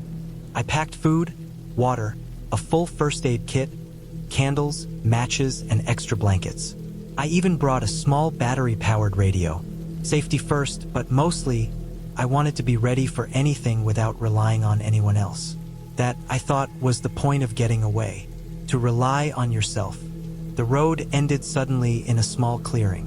The cabin sat there, low and stout, built of dark logs that seemed older than time. It had a stone chimney, and smoke curled lazily from it even though the cabin was supposed to be empty. A small wooden porch creaked under my feet as I approached. The door was solid, heavy, with a metal latch that stuck slightly when I lifted it. Inside, the smell of damp wood and old air hit me. It wasn't unpleasant, just heavy. Dust clung to the corners, and the floorboards groaned under each step. The cabin had a living room, a small kitchen, a bedroom, and a bathroom. The furniture was simple: an old wooden table with 2 chairs, a small couch, a bed, and a few shelves with chipped plates and mugs. Everything was functional but old, as if it had been here for decades without much care. I liked it immediately. Felt real, not staged, not touristy. Just a place that had been lived in and had seen people leave. I unpacked slowly. I wanted to take my time, to touch everything, to settle in. The sun was dipping behind the mountains by the time I had unpacked. Shadows spilled across the cabin, thick and sharp. The forest pressed close against the walls, the trees standing like silent watchers. I built a small fire in the fireplace, the smell of burning pine filling the room. I sat in the chair closest to it, staring at the flames, and I felt an easy calm. The world outside, the city, my job, the noise, they were gone. Only me, the cabin, and the cold evening creeping along the edges of the windows. The first night was quiet, almost too quiet. I had left a window slightly open, just enough to hear the wind whispering through the trees. The forest is never silent, not really. There are branches snapping in the wind, leaves rustling, the occasional distant cry of an animal. But after a few hours, I realized I could hear something else.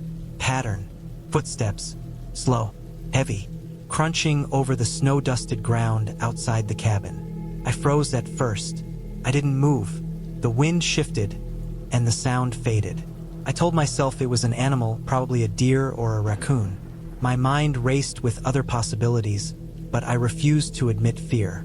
I had chosen this solitude. I had prepared for discomfort, and fear is just discomfort in your head. Still, I kept the fire burning long into the night, sitting upright in the chair, listening for anything at all. I fell asleep eventually, the fire dying down to embers, the forest growing darker and deeper outside my small walls. Morning came, pale and cold. Frost covered the windows, the kind that scratches against your skin when you touch it. I made coffee on the small gas stove, the smell grounding me. I told myself I was imagining things. Footsteps in the snow were normal in a forest. Animals move at night. Maybe a bear had passed by. Maybe someone was hiking. But the road had been nearly impossible to drive. No one came here often, not in this weather. I checked the latch on the door, double-checked the windows, and walked around the cabin, peering into the shadows. Nothing. Only trees, and the snow crunching under my boots. I returned to the cabin, told myself to relax, and spent the day chopping wood, tidying the cabin, and exploring the nearby trails. The second night, the footsteps came again. Louder this time, not a distant crunch, but something deliberate. Outside, the snow was fresh, untouched, except for one trail of footprints leading around the cabin in a wide circle. I froze, staring at the darkened shapes of trees just beyond the clearing. My first instinct was to run, but I also knew running without thinking in these conditions was dangerous. The snow was deep in places, the underbrush tangled, and if someone meant harm, running would not save me. I lit the fireplace again, sat close, and tried to stay calm. The footsteps faded again, leaving me with the deep silence of the forest, the kind that presses against your chest and makes your ears ring. I barely slept, my eyes darting toward the window, my ears straining for anything at all. By the third day, I was on edge. Every sound was amplified. The snapping of a branch, the distant howl of a coyote, the wind shifting in the trees.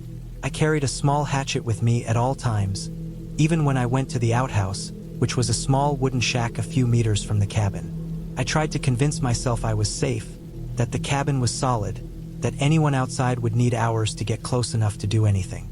I checked the windows every hour, tied the doors tightly, and kept the fire alive. I even tried to leave notes and markers in case someone came by, though I had no expectation of finding help. Then, that evening, I saw the figure. Not far from the edge of the clearing, a shadow moved. Not like a deer, not like a bear. It was upright, moving slowly, deliberately. I froze. My heart hammered. The person, or whatever it was, paused and looked in my direction. I could not see a face, not clearly, just the dark silhouette against the snow and the trees.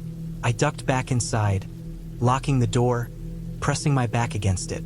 I tried to tell myself it would leave, that maybe it was lost, that it had no reason to harm me. But the next sound was a knock, soft, deliberate, against the door. My breath caught. I could hear nothing else, just the soft tap of wood against wood. I sat in the corner, holding the hatchet, the fire throwing flickering light across the room. The knock came again, then stopped. Long, unbearable silence followed. I did not sleep that night. I sat awake, listening, watching shadows dance across the walls. I had been driving for hours on the narrow mountain roads, the kind that twist and turn with sudden sharp curves, dropping off steep cliffs that vanished into thick fog. The sun had just dipped behind the ridges, leaving a pale orange glow over the peaks. I was supposed to arrive at a remote cabin I had rented for the weekend before dusk, but as usual, I had underestimated the travel time. My GPS had started to glitch as I climbed higher, the signal flickering on and off, showing my location as a series of jagged lines instead of a clear route. Every mile felt like it took twice as long, the road narrower and more treacherous, flanked by dense trees that blocked the fading light. When I finally spotted the small wooden cabin, it was already beginning to look ominous.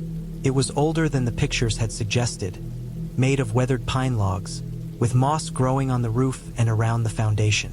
The porch sagged slightly, and the single window facing the road reflected the last light of the sun in an eerie orange gleam. There were no other cabins in sight, just thick forest that seemed to swallow the road I had come from. My heart sank slightly at the isolation, but I had come here to get away from everything, and a little unease was part of the experience I had paid for. I parked and stepped out of the car. The air was heavy with the smell of wet earth and pine, and the quiet was oppressive. No birds sang, no insects buzzed. It was as if the forest itself was holding its breath. I pulled my backpack from the back seat, double-checked that I had my flashlight, and approached the cabin. The door was unlocked, which made me raise an eyebrow, but I told myself it was probably a safety feature for renters who arrived late. Inside, the cabin was dark and smelled strongly of damp wood and mildew. Dust lay in thick layers on the floor and furniture, suggesting that no one had stayed here for months.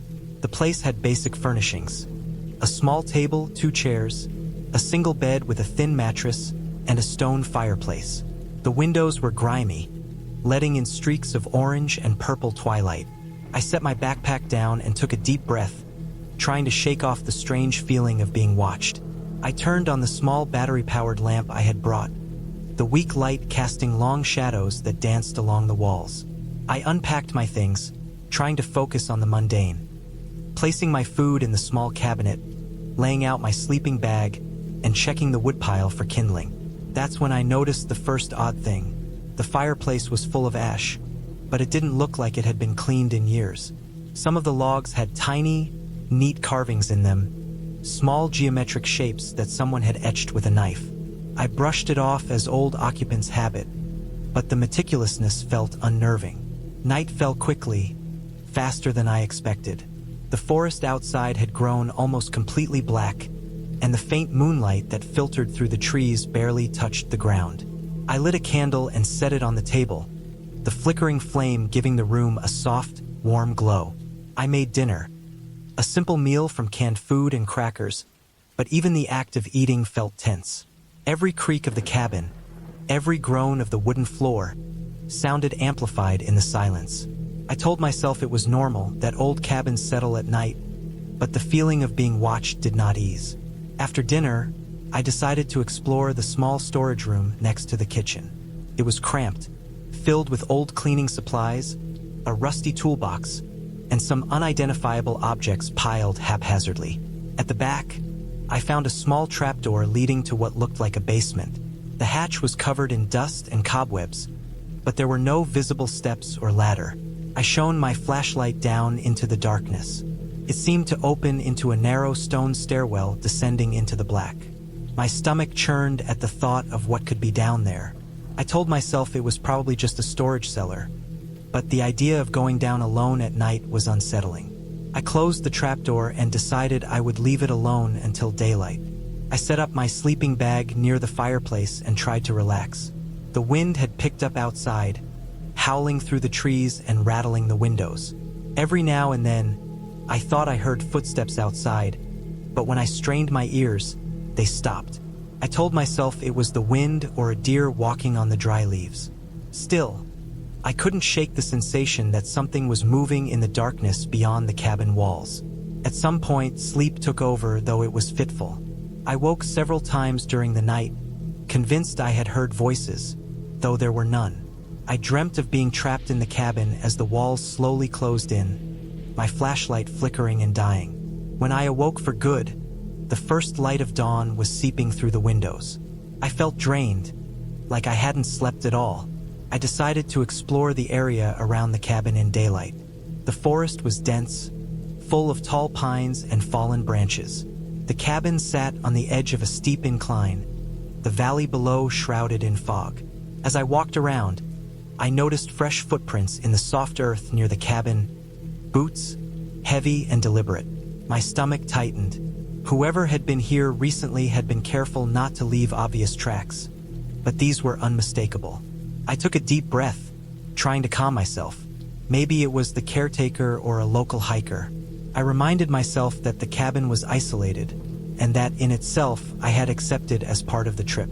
As the day went on, I tried to focus on practical tasks: gathering firewood, cleaning the cabin, and exploring the nearby trail. But each sound, the snapping of a twig, the rustle of leaves, the distant call of a bird, made me tense. Around midday, I noticed something strange. One of the windows on the side of the cabin was smeared with dirt and had small handprints on it. They were faint, as if someone had pressed their hands against the glass from the outside. My stomach knotted. The cabin had been empty, I reminded myself. I had been alone since I arrived.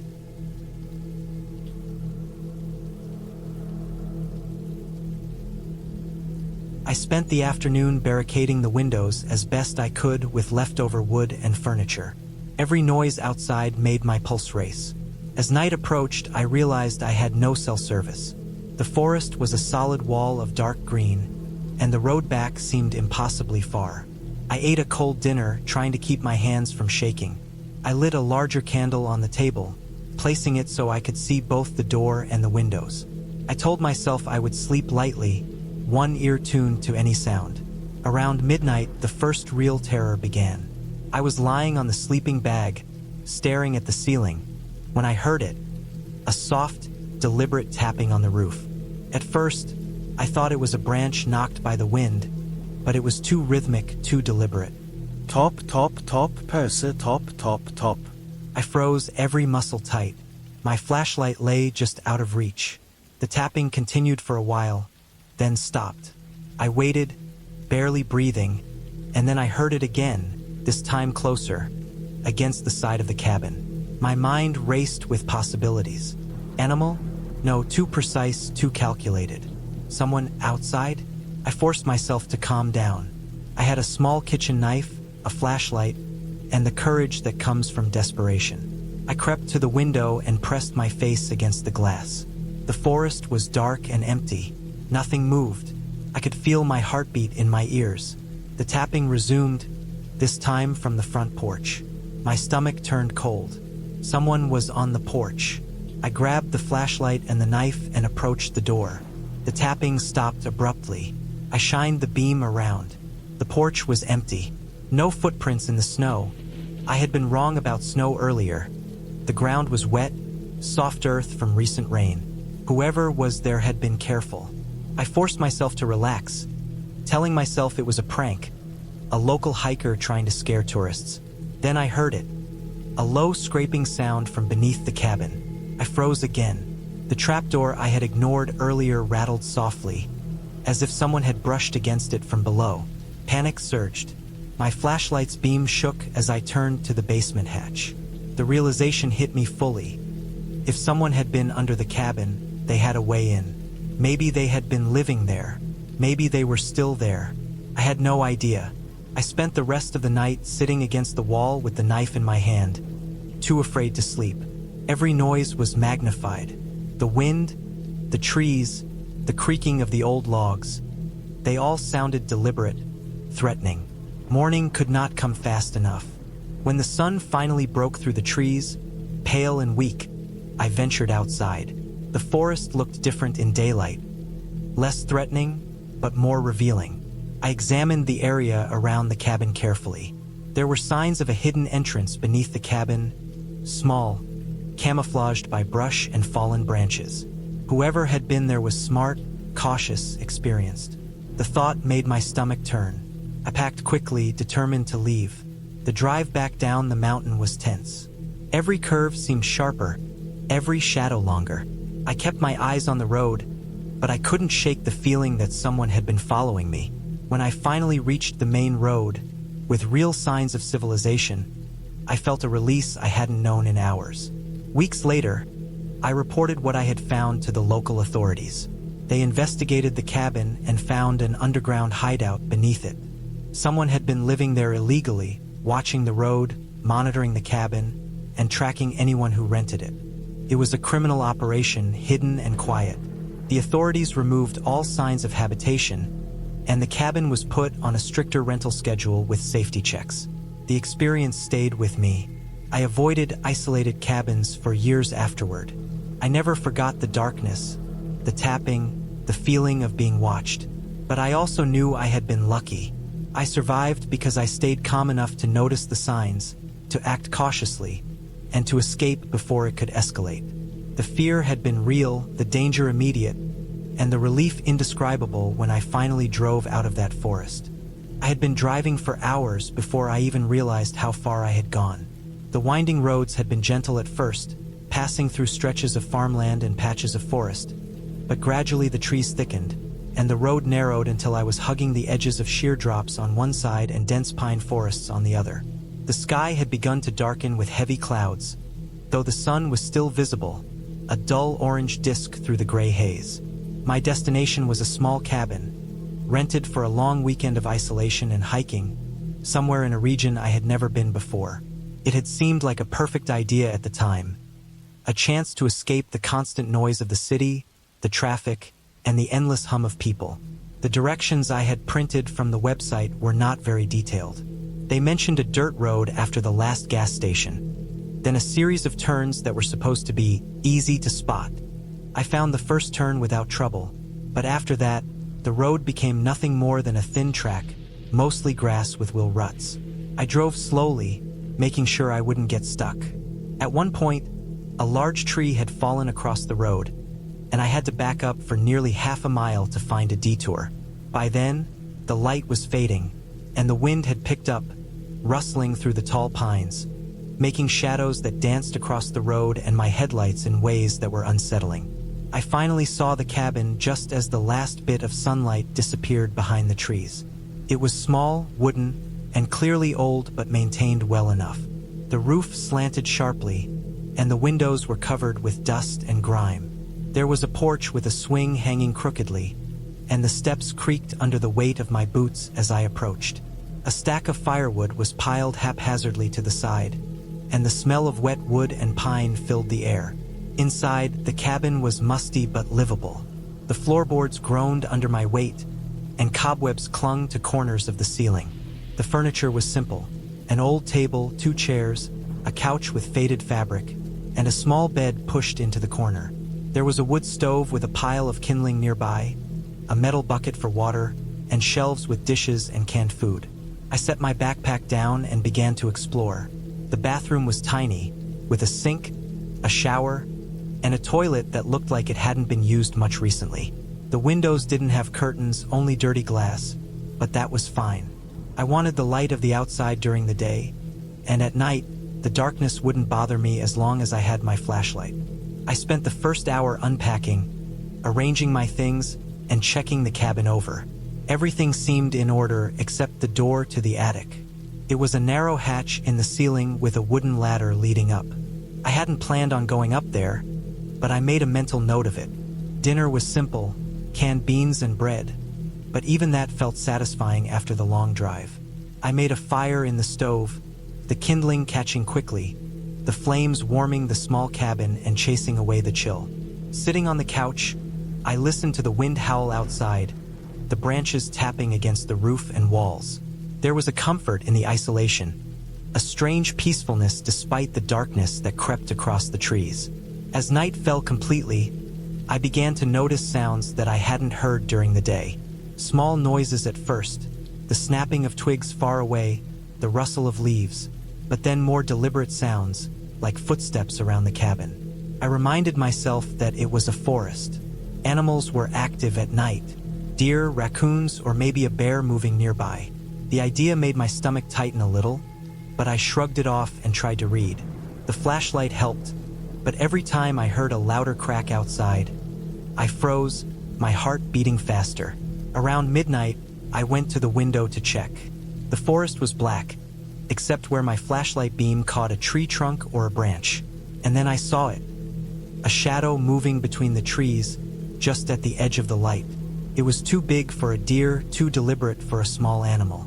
My stomach dropped, and I stepped back from the window, telling myself it was my imagination. I tried to concentrate on the book, but every little sound made me jump. Sleep was impossible. Every time I closed my eyes, I imagined someone outside, waiting. I debated leaving, but the thought of driving that road at night in the dark, unfamiliar, made me more anxious. So I stayed listening. At some point, I must have dozed because I woke to a loud thump on the roof above me. My eyes flew open, heart pounding. I grabbed a flashlight and crept to the corner where I could see the attic hatch. Another thump, then another. Someone was up there. No animal could climb onto the roof like that without making a sound far more erratic. I wanted to call someone, but there was no cell service. My mind raced, trying to figure out what to do. I grabbed a kitchen knife from the drawer and inched toward the ladder, breathing shallowly. I had no plan except to see if anyone was there. The thumps stopped just as I reached the bottom of the ladder. Silence. I looked up. The hatch was closed, exactly as I had seen it before. I climbed the ladder slowly, holding the knife, each rung creaking under my weight. At the top, the hatch opened to a dark, cramped attic. Dust motes floated in the flashlight beam, and cobwebs brushed against my face. Nothing moved. No sign of anyone. I exhaled, feeling foolish. Maybe the thumps were the wind, the old roof settling. But then I noticed something. A scuff mark on the floorboards, near the edge of the small window, and scratches on the wood leading down to the ladder. Someone had been here. Panic surged. I wanted to leave immediately, but I couldn't. I needed to know if the cabin was secure. I went back down and locked the doors and windows as best as I could. The rest of the night, I sat near the stove, knife in hand, listening to every noise. By morning, I was exhausted, barely able to think.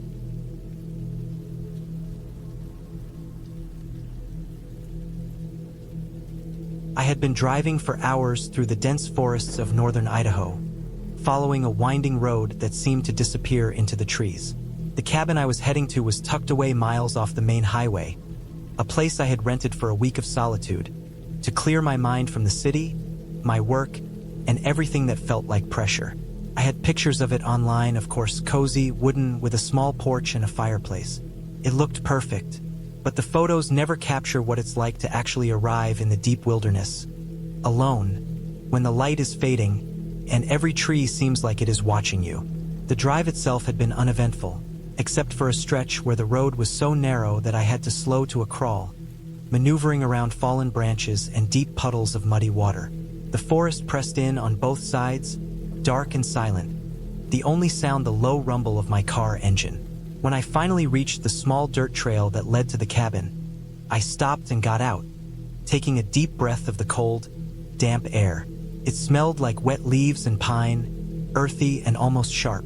My car tires sank slightly into the soft dirt as I drove the last half-mile, the road narrowing even further, trees brushing against the sides of the vehicle. The cabin came into view just as the last light of the sun slipped behind the horizon. It was everything the pictures promised, perhaps more.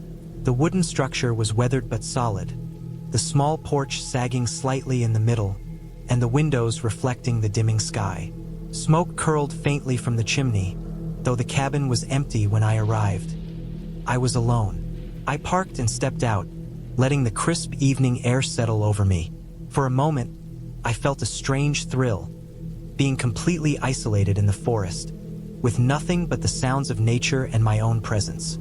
I unpacked quickly, carrying my bags inside, placing them on the floor, and running my hands along the rough wooden walls. The cabin had a single main room, the kitchen and living area combined, a stone fireplace on one side, and a staircase leading to a loft that served as a bedroom. Everything smelled faintly of old wood and pine cleaner, a subtle reminder of human care. I set my essentials down, lit a small lantern, and started a fire in the fireplace. The flames crackled, and the warmth spread slowly across the room. Outside, the forest was already dark. I could hear the rustling of small animals, the occasional call of a distant bird, and the whisper of wind through the trees. The first night passed without incident, though I felt the kind of nervous awareness that comes with being alone in a completely unfamiliar place. Every creak of the cabin floor made me tense. Every sudden crack in the fire felt amplified. I told myself it was just the house settling, the wood cooling, but even as I lay in the loft bed, I could not shake a sense of unease. The forest outside was a solid wall of black, impenetrable and silent. My phone had only patchy service, just enough to send a few texts if I needed to, but no real connection to the world beyond these trees. That night, I slept lightly, waking often to imagined sounds. The next day, I decided to explore the surrounding area. A narrow trail led from the cabin into the forest, and I walked it, noticing how quickly the landscape changed. The trees grew thicker, the ground uneven and littered with roots and rocks. I came upon a small stream and followed it for a while, listening to the water gurgling over stones, feeling a strange kind of peace. I stayed within sight of the cabin, though, because I wanted to make sure I knew my way back before it got dark. That evening, I cooked a simple dinner on the small stove. The cabin had electricity, but I liked using the fire when I could. The way it made the room feel more alive, more primal. I ate slowly, enjoying the silence, and then sat near the window, watching the forest darken. That's when I noticed movement outside.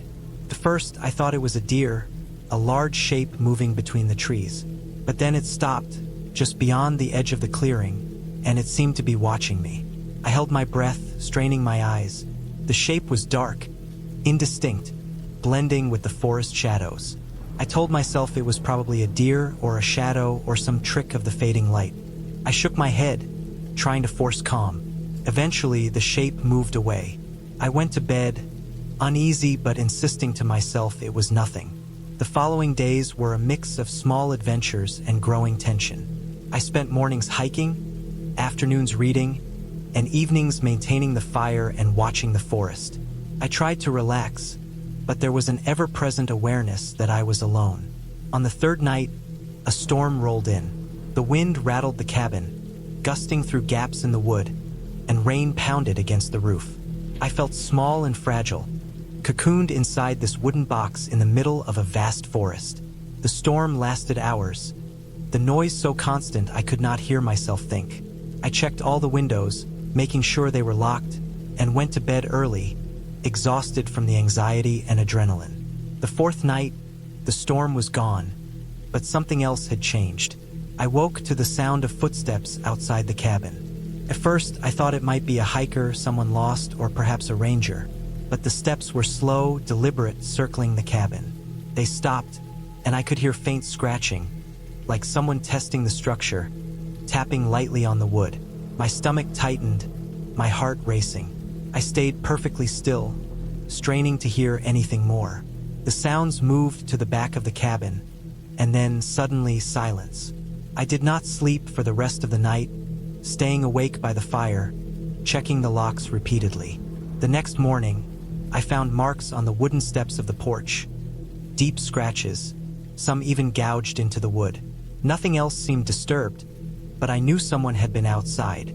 The creek wound through the forest for miles, and it was slow going. Branches scratched at my face, roots threatened to trip me, and the cold water soaked my shoes. I slipped several times, cursing quietly to myself. The forest seemed endless. After what felt like hours, I heard something different. A distant hum of a road, the faint sound of cars. I followed it, moving faster. My legs ached, my feet were numb, but adrenaline pushed me forward. Finally, I broke through the treeline and saw headlights in the distance. Relief flooded through me.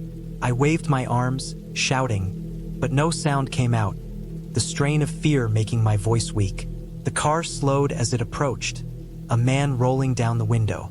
I ran toward it, collapsing against the side, shaking and gasping. He quickly realized something was wrong and let me in. I was trembling uncontrollably, telling him I had been at a cabin, that someone had been outside, that I couldn't stay there.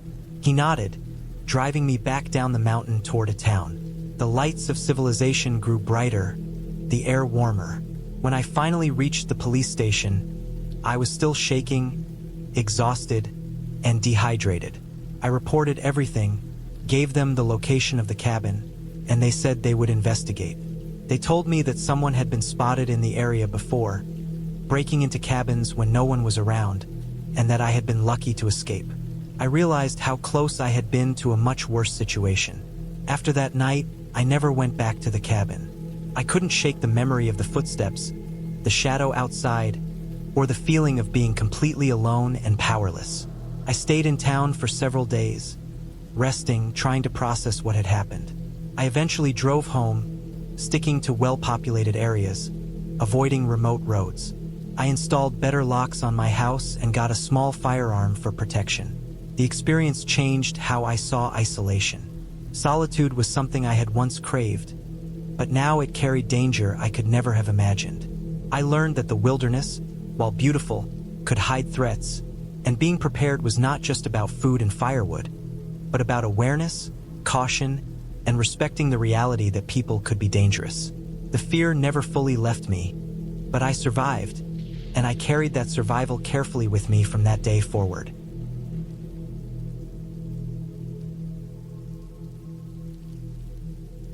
I arrived at the cabin in the late afternoon, just as the sun was beginning to hang low behind the dense ridge of pine trees that framed the dirt road. The cabin was small and isolated, set a short distance back from the road, with a narrow clearing around it. Its wooden exterior was weathered, darkened from years of rain and wind, with moss growing along the lower edges where the roof overhung the walls. I had rented it for the week to get away from the noise and constant stress of the city, thinking a few days of silence and isolation would be enough to clear my head. What I hadn't realized was how absolute the isolation would feel. The air was sharp and cold even in the late summer, carrying the scent of wet earth and pine resin. When I stepped out of my car, the ground sank slightly under my boots, soft from recent rain. I carried my backpack and the small bundle of supplies I had brought, mostly food, water, and some tools, along with a first aid kit and a flashlight. The cabin's door creaked loudly when I pushed it open, revealing the interior, which smelled of old wood and a faint trace of mold. Dust motes floated in the sunlight that streamed in through the small, grimy windows. Inside, the cabin was sparsely furnished. A small table sat near the corner, 2 chairs shoved against it, and a narrow bed with a thin mattress rested against the opposite wall. A wood-burning stove occupied the far corner, and a few stacks of firewood leaned against the wall near it.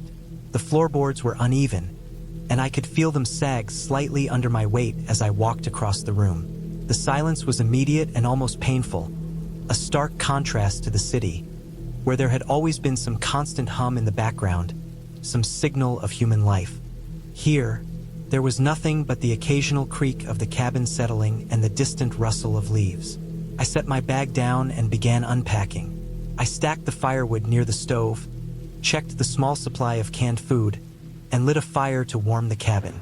The flames cast long shadows on the walls, flickering across the wooden panels in a way that made the space feel both alive and uncomfortably empty. Outside, the light was fading, and the woods surrounding the cabin seemed to swallow the clearing whole. The shadows of the trees stretched long across the grass, moving slightly in the breeze, and I realized with a slight jolt that even the light had a way of feeling oppressive here, as if it only highlighted how alone I was. I ate a small dinner, mostly bread and canned vegetables, and tried to settle in. I readied my flashlight and set it on the table. Along with a pocket knife I carried more out of habit than expectation of danger. I wanted to feel safe, but the isolation pressed in from all sides. The wind outside rustled the leaves in a way that sounded almost like footsteps, but every time I strained to listen, there was nothing there. I tried to convince myself it was only the wind and my imagination, but the sensation of being watched persisted. Night came quickly. The fire burned low, casting a dim orange glow, and the surrounding forest disappeared into a thick, black mass. The silence became heavier, broken only by distant animal calls that I couldn't place. Every now and then, a branch would snap somewhere outside, making me flinch.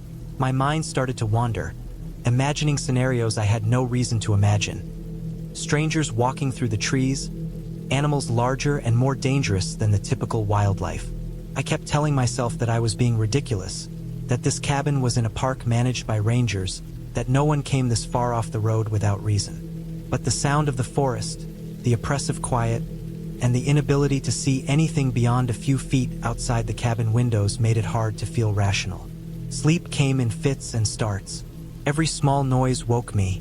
A sudden gust rattled the window, and I jumped, heart racing. The cabin seemed to breathe around me, the wood contracting and settling, sending up tiny creaks that echoed in the quiet night.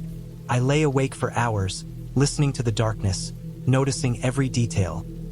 The sound of my own breathing, the soft groan of the floorboards, the rustle of some unseen creature moving in the underbrush outside. My flashlight sat on the table, turned off, but I kept imagining reaching for it, shining it into the darkness to find some movement, some proof that I wasn't alone. But I didn't. I was too afraid to confirm my worst fears, and so I lay still, heart pounding, listening to the night. The second day brought little relief. I got up early, feeling stiff from sleeping on the thin mattress. I built the fire again and made a small breakfast, the smell of toasted bread filling the cabin. I tried to occupy myself by walking around the small clearing, inspecting the edges of the woods. Every crackling branch and distant bird startled me. I saw no one, and nothing unusual, but the feeling of being watched never left. I returned to the cabin, exhausted, trying to distract myself by organizing my supplies and checking the condition of the cabin. It was secure, there were no signs of break-ins or anything unusual, but my mind refused to accept the evidence. Every sound outside felt deliberate, as if someone or something was moving with intent. By the third day, the unease had turned into something heavier. I had stopped trying to relax. I constantly scanned the edges of the clearing, noticing the smallest details. A branch broken in a pattern that seemed deliberate. A footprint in the mud that didn't match the prints my own boots made. It was subtle, almost imperceptible, but my mind latched onto it. I felt a tension coiled in my shoulders, every muscle ready to spring at the slightest threat. I made sure the doors and windows were latched, double-checked the locks, and kept the knife on the table next to the flashlight. I didn't go out beyond the clearing. The woods no longer seemed peaceful. They seemed alive, aware, waiting. That night, I barely slept. Every sound made me jolt awake. There was a scratching at the door, soft at first, almost like a small animal, but deliberate, steady, repeated. I froze, listening. Continued for minutes. I gripped the knife, heart hammering, flashlight in hand, debating whether I should open the door to confront it or wait it out. Eventually, the sound stopped, but my sense of danger remained. I stayed awake for hours, fire dwindling, checking the windows, listening to every small movement outside. I could not shake the fear. The forest, once beautiful, had become a trap, a place where visibility and control ended, leaving only uncertainty. The following day, I decided I had to leave. I packed my supplies, collected the firewood, and prepared to walk back to my car. I didn't want to, but staying longer felt impossible. Even the idea of moving through the woods felt risky.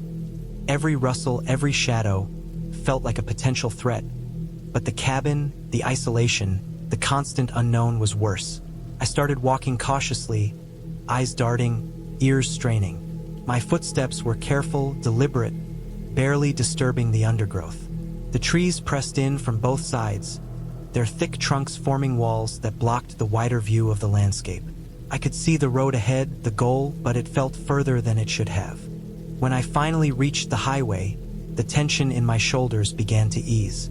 The cabin was just another place in the woods, an inanimate object, and yet I had been tested by someone real, someone human, and I had survived. I knew I would never return, not because the cabin itself was unsafe, but because the isolation made it a trap for people like that. I realized that real fear didn't need ghosts. Real fear was human, patient, and precise. I had survived, but I carried the memory with me, a lesson about solitude, awareness, and the thin line between safety and exposure. Weeks later, I visited the local ranger station and asked quietly about reports of trespassers in the area. There were whispers, stories of people camping or staying in cabins who had felt watched, stalked, sometimes robbed. Nothing had been solved. I understood why. The forest protected them, and they knew the land better than anyone. I never went back to that part of the forest, and I never went alone into the woods again. But I didn't feel defeated. I survived, and I learned. I learned that preparation matters, that awareness can save you, and that fear isn't always about what you see. It's about what's patient enough to wait, hidden, just outside your perception. That cabin, that night, taught me that lesson with brutal clarity, and I carried it with me every time I ventured into the outdoors again.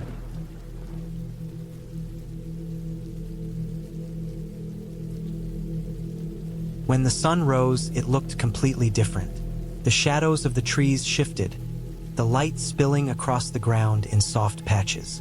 I grabbed my backpack and went outside, circling the cabin to see if there were signs of someone having been there. That's when I saw footprints in the soft soil near the back of the cabin. Large, heavy, booted footprints. They led to the edge of the forest and stopped abruptly. No tracks returning. I took a picture with my phone, feeling a mix of fear and relief. Whoever it was had left. The next day, I decided not to stay in the cabin. I packed quickly, leaving everything behind, and set out on the rough road back to the main highway. As I drove, I realized how narrow the forest was, how easy it would have been for someone to follow me, to hide just out of sight. My stomach churned at the thought. I kept glancing in the rearview mirror, half expecting to see someone behind me. But the road was empty. The wind had died down, the branches now swaying lazily in the sunlight. I reached the main road by mid-afternoon and stopped at the first gas station. I told the attendant I'd had a scary experience, but I didn't give details. I just needed a shower, a meal, and a real bed. That night, I stayed at a motel, every creak in the walls making me tense, every shadow in the room making me flinch. I couldn't sleep properly, but the sense of safety, the knowledge that I was surrounded by people, helped a little. A few days later, I returned home. I reported the incident to the local sheriff's office near the cabin, giving them all the details, the footprints, the scuff marks, The attic scratches. They said they would investigate, though I wasn't sure what that would entail. Maybe someone had been squatting there, or maybe it had been a criminal looking for a place to hide. I didn't know, and I didn't want to know. Over the following weeks, I kept thinking about the cabin. The way the forest had seemed alive at night. How quickly the peacefulness had turned into fear. I realized how vulnerable I had been, alone in the dark, without a way to call for help. I learned that the isolation I had sought for peace could just as easily become isolation for danger. I never returned to that area. The idea of going back to the cabin made my skin crawl, even months later. Eventually, I rebuilt a sense of normalcy, but I never forgot the sensation of being watched. The sound of steps above me, the footprints disappearing into the forest. I became more cautious when traveling, more aware of the risks in isolated areas. I bought a portable GPS, checked cell coverage before going anywhere, and always told someone my exact route. The experience left me shaken, but it also left me with a stronger sense of awareness, a respect for the quiet and isolation I had once craved. I never found out who had been in that cabin, or what their intentions were. But in a way, that uncertainty is what has stayed with me the most. The knowledge that danger can appear anywhere, even in a place that seems peaceful and safe, and that the difference between safety and fear is sometimes just a few decisions, a few minutes, or a single sound. That cabin, hidden deep in the forest, remains a place I will never forget, a reminder of how real and unpredictable fear can be in the quietest of places. I spent the next day preparing for any eventuality. I gathered firewood, sharpened a small hatchet, and made sure my phone was charged. I did not want to imagine what could happen if someone decided to come closer. That night, I stayed inside, sitting near the fireplace, listening intently. Around midnight, I heard it again. Footsteps, moving slowly, stopping, scraping against the cabin walls. I grabbed the hatchet and moved to the window, peering into the blackness. Nothing, just trees, the faint glimmer of stars, and the shifting shadows. I reminded myself to stay calm, that fear could make ordinary things seem threatening. But I could not shake the certainty that I was being watched. The next morning, I decided to hike further, to get away from the cabin for a while and clear my head. I packed a small bag with water, snacks, and the hatchet, taking the trail deeper into the forest. Hours passed. The forest thickened, and I realized I had wandered farther than I intended. I began to retrace my steps, feeling the anxiety build as the sun lowered in the sky. That's when I noticed something disturbing. The trail I had come on seemed different. Branches had been broken recently, in a way that suggested someone had walked through, following me. Panic rose. I increased my pace, pushing through the underbrush, trying to remember the way back. Eventually, I recognized a landmark, a large moss-covered boulder, and I knew I was near the cabin. Relief washed over me, though it was thin and nervous. I returned to the cabin exhausted and tense. Inside, nothing seemed disturbed. The marks from the previous night were still there, but no new evidence. I started thinking logically, trying to reason through it. Maybe it was someone playing a prank, a hunter, or someone curious about the cabin. The isolation made me overreact, perhaps. I told myself I would spend the final days of my trip preparing to leave earlier than planned if I felt unsafe. The fifth night was calm, almost eerily so. I kept the fire burning, slept lightly, and listened carefully. Around 3 a.m., I was woken by a noise that made my stomach drop, glass breaking. Something had hit one of the windows. I froze, listening. Footsteps again, outside, moving along the perimeter of the cabin. My mind raced. I grabbed the hatchet, moved to the door, and checked the locks. Everything was secure. I stayed crouched near the fireplace, firelight casting long shadows across the room, and waited. Hours passed. When the first light of dawn filtered through the trees, the sounds stopped. I looked outside and found a small rock on the porch, one of the windows slightly cracked at the edge. Someone had been here, testing me. I spent the rest of that day preparing to leave. I packed quickly, cleaned up, and loaded the car. I checked every corner of the cabin, and though nothing else was out of place, I felt a lingering unease. I left a note for the rental company, explaining what had happened, and drove out, keeping to the main road as quickly as I could. The forest, so inviting at first, felt oppressive as I passed it, the shadows deep and full of possibility. I did not look back until I reached a paved highway, where the sense of safety returned. Reflecting on the experience later, I understood the fear I had felt was real, grounded not in ghosts or imagination, but in isolation, vulnerability, and the presence of another human being who could have intended harm. The marks, the footsteps, the deliberate testing of the cabin, they were all evidence of someone else, someone with motives I could not know. I never discovered who it was, and I never returned to that area. But the experience left me with a new awareness of the wilderness, of isolation, and of the very real dangers of being alone in a place where help could be hours away. I learned to respect that feeling, that tension, that instinct to remain alert. I learned to prepare, to stay vigilant, and to trust my senses when they told me something was wrong. And most importantly, I learned that survival sometimes meant leaving early, stepping away from a place that seemed peaceful and idyllic, and choosing safety over pride. The cabin, the forest, the solitude, they were beautiful, but beauty did not guarantee safety. That lesson stayed with me long after I returned to the city, long after the memory of the dark trees, the scraping sounds, and the shattered window faded into my recollection. I still carry it, a quiet reminder of what it means to be alone, and what it means to leave, even when leaving is the hardest choice of all.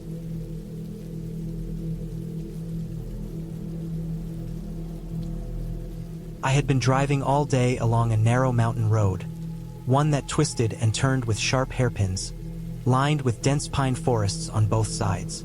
The sun was dropping fast, painting the sky in streaks of orange and deep purple, and I could feel the cold creeping into the car through the cracked window. I had planned this trip to get away from everything, a short escape to a cabin I had found online, tucked deep in the wilderness, far from towns, far from people. I had imagined solitude and peace, maybe some quiet hiking, reading, and drinking coffee by the fire. What I hadn't imagined was how isolated it truly was, or how vulnerable I would feel once I arrived. The last few miles of the road were little more than dirt, rutted and uneven, with rocks scattered like obstacles. My car bounced over them, and I had to drive slowly, gripping the wheel tightly, aware that there was no one for miles who could help if something went wrong. Trees leaned in over the path, casting shadows even though the sun was still up. I kept expecting to see a figure emerge from the forest, but there was nothing. Just the wind, the rustling of leaves, and my own thoughts. When I finally saw the cabin, it seemed to rise out of the earth itself.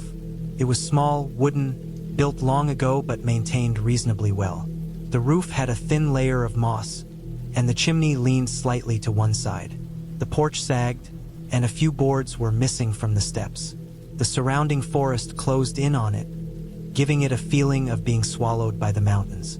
There was a small creek running not far from the cabin, its water shimmering in the last light of day.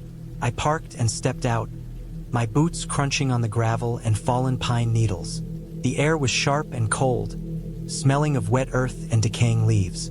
The cabin felt different from the pictures online. The inside was dimly lit by the setting sun filtering through thin curtains. Dust hung in the air in small motes, and the wooden floorboards creaked beneath my weight. There was a fireplace at the far end of the main room, and a small kitchen with a sink and a stove that looked like it hadn't been used in a long time. Cobwebs hung in corners, and the faint smell of mildew was in the air. Still, it was livable. I had brought my sleeping bag, some canned food, and bottled water. I unpacked my bag slowly, trying to ignore the uneasy feelings settling in my stomach. I decided to start a fire, and gathering the dry wood stacked outside took longer than I expected. The woods around the cabin were dense, and the shadows of trees stretched long as night fell. Once the fire was finally crackling in the fireplace, I sat in front of it and tried to calm myself. The flames flickered against the walls, creating dancing shadows, and the room seemed to shrink around me. Outside, the forest was completely silent, or at least it felt that way at first. Then I heard it, a soft rustling, something moving in the trees. I froze, straining to listen, The sound stopped as quickly as it had started. I told myself it was probably just a deer or some other animal. I had read that mountain areas were full of wildlife, and I forced myself to relax. As night fell completely, the darkness outside was thick, almost tangible. I lay on the cabin floor in my sleeping bag, firelight fading, listening to the night sounds. At first, there were the normal ones. The distant call of an owl, the scuttling of small animals through leaves, the whisper of the wind in the pines. But then I noticed something different. A footstep, slow and deliberate, on the earth outside. My stomach sank. I stayed perfectly still, heart hammering, listening. Another step, followed by another, uneven, like someone was pacing, circling the cabin. I couldn't see them. The forest swallowed any light, and the firelight only reached the porch. I tried to convince myself it was an animal, but the steps were too heavy, too deliberate, and they sounded human. My mind raced through scenarios. There was no cell signal, no way to call for help. The nearest road was miles away, and I was completely alone. I considered sneaking out the back door to my car, but the idea of stepping into the forest in the dark, where something could be hiding, was terrifying. So I did the only thing I could. I stayed inside, pressing myself against the floor, trying to make no sound, listening to every move outside. Hours passed. I lost track of time, the fire dying down to embers. Every shadow, every noise made me jump. I thought I heard a whisper, but it could have been the wind moving through the trees. Then there was a loud bang on the door, followed by silence. My heart froze. I could see the outline of the door in the dim firelight, but there was no way to tell what had caused the noise. I stayed crouched, waiting, barely breathing. Another bang, then nothing. I realized I had to do something or I would stay frozen all night. I grabbed the heaviest object I could find, a cast iron pan from the kitchen, and held it tightly. Slowly, I crept to the window, peering out. The forest was dark, impenetrable, but the outline of a man appeared. He was tall, wearing dark clothing, and he moved slowly, almost casually, as if he knew I couldn't escape. Panic rose in my chest. I remembered the creek I had seen earlier. Water always felt safer than open forest. I grabbed a backpack, stuffing it with whatever I could carry. A few cans of food, bottled water, a flashlight, and a pocket knife. I thought about making a run for it, moving quietly through the shadows to the creek, hoping to follow it to the road. Every movement made the floorboards groan, and I feared he would hear me. The footsteps outside grew louder, circling again, closer this time. I had no choice. I opened the back door and stepped out, the cold night air biting at me. I stayed close to the wall of the cabin, moving slowly, careful not to make noise. The man was no longer at the door. I couldn't see him, but I could hear something. A stick snapping underfoot, far enough to be behind me, maybe, or ahead. My heart was pounding so hard it felt like it would burst. I made it to the creek. The water was icy, and I stepped in, feeling the current tug at my legs. I walked along the edge, staying low, hugging the bank, trying to keep to the shadows. Every few minutes, I stopped, listening. No footsteps behind me, no voices, nothing. I started to feel hope. Maybe he hadn't followed me. Maybe he was just someone wandering through the woods, and the noises had been coincidental.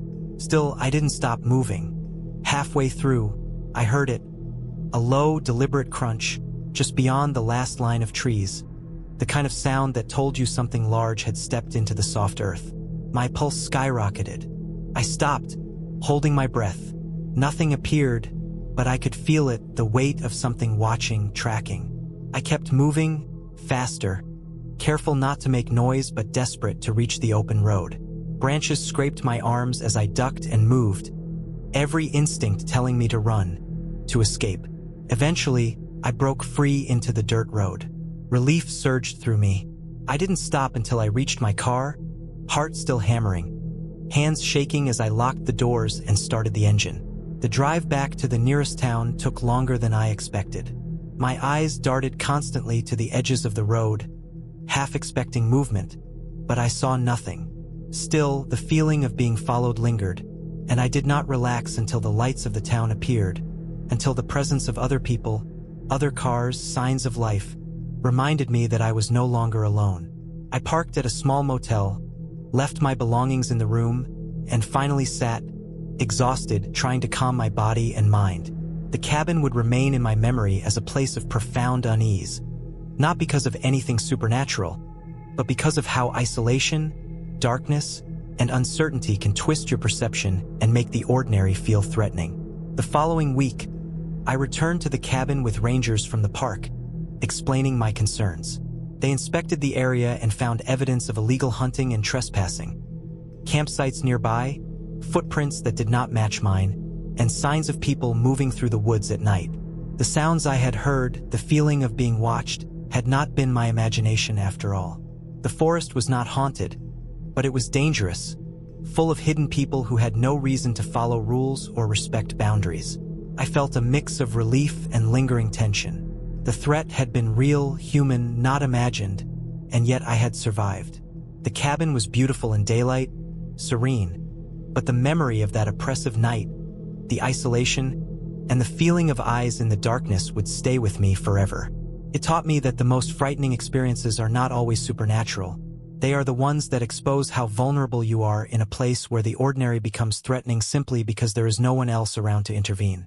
I left the cabin for good after that, never returning alone. I realized that isolation magnifies fear, and the forest, while beautiful and serene in daylight, could hide dangers that are entirely human. What I had experienced was fear in its purest, most real form, and surviving it required vigilance, courage, and luck. I had learned a lesson I would not forget. Beauty and danger often coexist, and the silence of the forest can conceal more than just the absence of people. It can conceal the presence of threats that only reveal themselves when it is too late to ignore them.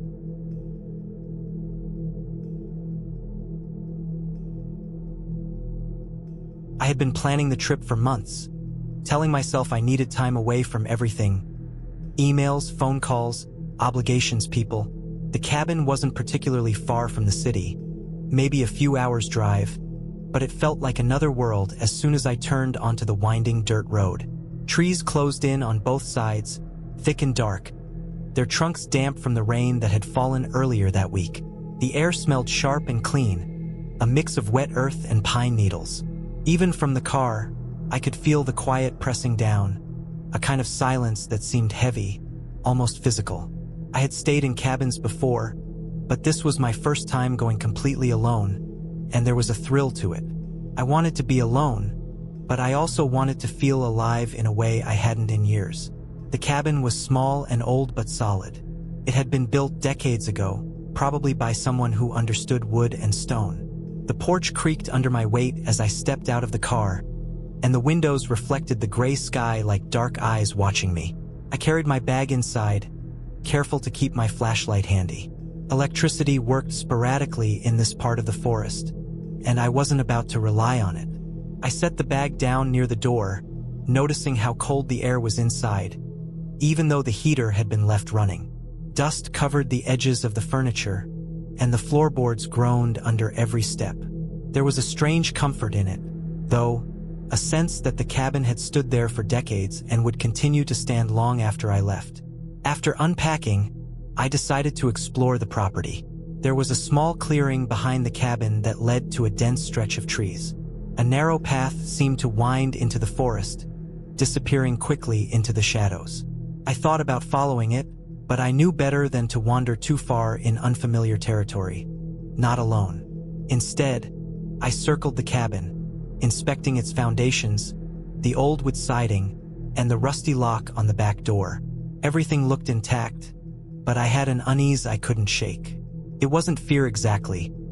It was more like awareness, like something was watching from the edges of my vision. Night came faster than I expected.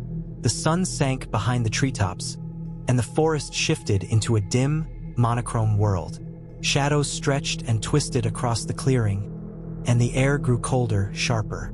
I built a fire in the small stone pit outside, listening to the hiss and pop of the flames as they met damp wood. The forest around me became a wall of dark shapes, and the sounds of nocturnal animals.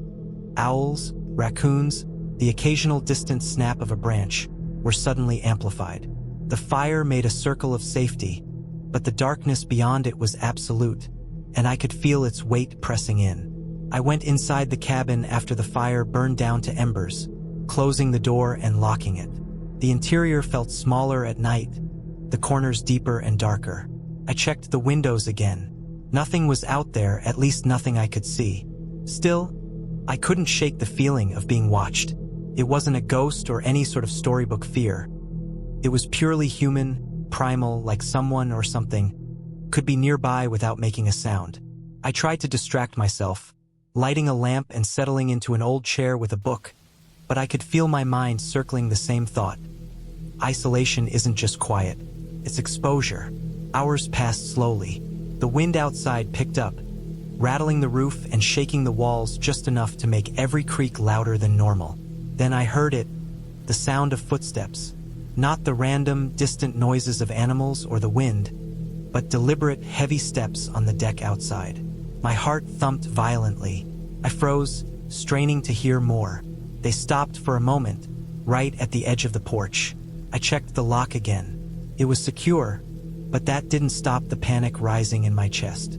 Whoever or whatever was out there knew the cabin, or at least had the courage to approach it in the dark. I grabbed the largest flashlight I had, switching it on. The beam swept across the deck and yard, cutting through the black. Nothing, just trees and the edge of the clearing. The footsteps started again, this time slower, deliberate, moving from the porch to the side of the cabin. My stomach twisted. I realized that someone was outside, circling me, testing my presence, maybe even studying me. I thought about calling the police, but my phone's signal was weak, barely enough for a text, and I didn't know how quickly anyone could get here. I was alone, completely, with a stranger or maybe multiple people outside. Panic made me act before thinking. I moved all the heavy furniture I could find to barricade the door, then went to the window with the flashlight. I tried to illuminate the forest, hoping to see something, anyone. And then I saw movement, a dark shape slipping between the trees, staying just out of the range of the light. My heart jumped. Whoever it was careful, intelligent. This wasn't a random trespasser. It was someone who understood isolation and fear. I stayed at the window for what felt like hours, watching, my finger on the small hatchet I had in the kitchen. The footsteps stopped. The forest went silent again. I thought maybe they had left, but I couldn't convince myself. Sleep was impossible. I stayed awake, every nerve in my body alert, the flashlight ready, the hatchet clutched tightly. Hours passed, and the first light of dawn started to seep into the cabin, pale and cold. I realized I had survived the night, yes, but the forest around me wasn't friendly, and the presence outside hadn't vanished completely. It had only receded into the trees, waiting. By morning, I decided I couldn't stay. I packed quickly, leaving the cabin as intact as I could, taking every precaution. I loaded my car, checked the surrounding trees, and left the clearing as silently as I could. The forest seemed quiet, normal, but I couldn't shake the look in the shadows from the night before. The calculation, the patience. I drove away slowly, eyes on the rearview mirror, my hands tight on the wheel. I spent the rest of the night in a corner near the loft stairs, knife in hand, flashlight shining on the door. Every sound was amplified, the wind rattling the shutters, the rain on the roof, the occasional scurry of an animal. But beneath all of it, I could hear the soft crunch of footsteps on wet leaves, moving back and forth around the cabin. I didn't sleep, couldn't. Morning came slowly. The rain had lessened to a fine drizzle, and the forest seemed less oppressive in the pale gray light. I cautiously peeked out a window. The ground was disturbed around the cabin, footprints leading to and from the treeline. Whoever had been there was gone, but the tracks were fresh. I could see the impressions of boots, heavy and purposeful. My hands shook as I packed my bag. I knew I couldn't stay another night. I left the cabin quickly, staying low, checking over my shoulder as I climbed into the car. The dirt road was slick, and I had to drive slowly, careful not to slip into the trees. The forest seemed to close around me as I descended, the road twisting endlessly. I didn't stop until I reached the main highway, where other cars were finally in sight. I pulled over at the first gas station I saw, breathing hard, drenched from the rain. I called the police to report the cabin, the footprints, the sense of someone watching me. They said they would send someone out, though I knew it would be hours before anyone arrived. By the time I reached safety, I realized how close I had come to something worse, how easy it would have been for someone to wait for me, to trap me in that cabin, where I had been utterly alone and unprepared. I never went back, never even tried to find the location again. The experience stayed with me for months, a cold, creeping memory every time I saw a forest, a cabin, or even a rainy night. I had learned, too late, that the isolation I had wanted so badly could be terrifying in ways I had never imagined. Even now, I sometimes wake up, thinking I hear that soft crunch of footsteps, circling outside, just beyond the reach of the door. But I remind myself I survived, that I got out, and that no matter how alone I feel, I am never powerless as long as I stay aware and cautious. I drove straight home that day, leaving the forest behind, and made sure to never underestimate the simple, quiet dangers that can lurk in a place that seems empty.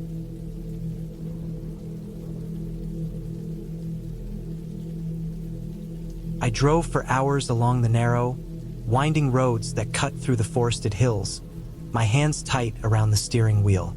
The sky was a muted gray, heavy with clouds that promised rain, and the occasional drizzle tapped faintly on my windshield. I had no real plan, just a need to escape the city for a few days.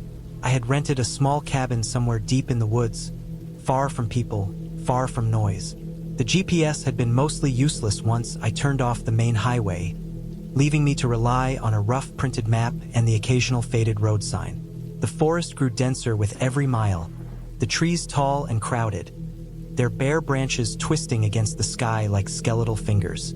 There was a quiet I had never experienced in the city, a kind of oppressive silence that seemed to press in from all sides. When I finally saw the cabin, it was almost hidden by the trees, a low, squat structure with weathered wooden walls and a sloping roof darkened by moss and rain. A narrow dirt driveway led up to it, scattered with fallen leaves and small branches. The place looked untouched for years, and I had a sinking feeling in my stomach as I parked. I grabbed my bag and stepped onto the uneven porch, the wood creaking beneath my weight. I noticed immediately how quiet it was. Not just the absence of sound, but the way the forest seemed to hold its breath, as if waiting. Inside, the cabin smelled of damp wood and something faintly sour, like mildew mixed with old smoke. Dust hung in the corners, and cobwebs draped across the windows. The main room was small, with a stone fireplace at one end and a worn wooden table at the other. A narrow staircase led up to a loft that I assumed was the bedroom. Everything was simple and utilitarian. There was no electricity beyond a few outdated light fixtures, and no running water except for a hand pump in the corner. I had been told this was part of the appeal, and for a while, the thought of being disconnected was exciting. I set down my bag and started exploring. The kitchen was tiny, with a rusted sink and a small wood stove. I opened cabinets and found a few dusty pots and pans. The loft was even smaller, with a thin mattress on the floor and a single blanket. I looked out the window, expecting to see a view of a clearing or maybe a distant road, but the trees pressed right up against the cabin, blocking almost everything beyond. The forest seemed endless. By late afternoon, the rain had started in earnest, a steady pounding that made the roof shudder and the windows streak with water. I lit a fire in the fireplace, the wood damp and reluctant to catch. Smoke filled the room at first, making me cough, but eventually the flames took, giving off a weak, flickering warmth. I sat on the floor near the fire, my back against the wall, and let the silence settle around me. Outside, the rain sounded relentless, drumming on the roof, running down the sides of the cabin in thin streams. Every so often, a branch would snap somewhere in the forest, a sharp, sudden sound that made me startle. Night fell quickly. The cabin, already dark, seemed to swallow the light from the fire. Shadows stretched across the walls, flickering and shifting with the flames. I could hear the forest breathing around me, the rustle of leaves, the occasional slap of rain against the trees, and, at times, something heavier. A thump or a scrape that I couldn't immediately place. I tried to convince myself it was just the wind or an animal moving through the underbrush. There had to be an animal. Everything was isolated out here, and I wasn't going to be the first to hear a fox or a deer. But then the sounds started to change. I noticed a rhythm to some of the noises, a slow, deliberate movement around the cabin that didn't match the rain or the wind. The branches were being pushed aside, and the forest floor seemed to shift in a pattern that felt intentional. My heart started beating faster. I told myself it was probably an animal the size of a bear or a deer, but the idea didn't comfort me. I kept telling myself that a bear or a deer wouldn't stand there, watching, and that's when I realized I could hear footsteps. Heavy, deliberate, walking around the cabin. I froze, listening. Each step was measured, careful, almost like someone was testing the ground, seeing if I could hear them. The rain masked a lot of sound, but not all. Every few minutes, a pause, then another step. I thought about the roads I had passed to get here. No one lived close enough to wander out in this weather. There were no cabins nearby. Whoever or whatever was outside had to have planned to be here to find me. I considered leaving immediately, but the rain had made the dirt road almost impassable. The forest seemed to close in behind me, and I didn't even know if my car could make it back down without sliding. I felt trapped, small, insignificant against the vast, indifferent woods. My hands trembled as I grabbed the small knife I kept in my bag, and I moved quietly to the front door, checking the windows. Rain blurred the glass, and the shadows of the trees made it impossible to see more than a few feet out. I could sense something there, just beyond the reach of my vision, and it made my stomach twist into knots. Hours passed. I stayed near the fire, listening, straining to catch any sound from outside. Every crack of a branch, every slap of rain on wood, made me flinch. Sleep was impossible.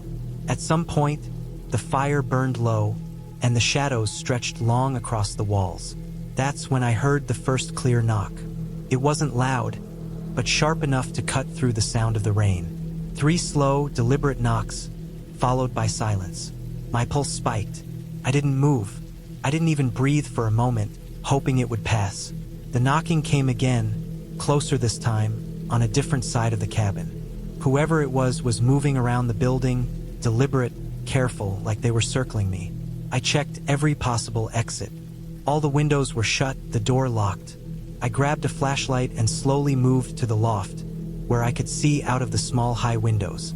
Rain streaked down the glass, but through the murk I saw a dark shape moving between the trees. It didn't run, didn't hide, just walked. Its movements were purposeful, controlled, and it kept stopping, staring toward the cabin. Panic set in. I realized I couldn't stay in the cabin forever. I had to get out, but I had no plan. My phone had no signal, the car might not make it down the slippery road, and the forest was dark and endless. I paced the cabin, trying to figure out what to do. I thought about climbing out a window, but the drop to the ground would be dangerous, especially with wet, slippery earth. I considered waiting for morning, hoping whoever was out there would leave, but I didn't think they would. Whoever this was, they had noticed me, and now I was the target of their attention.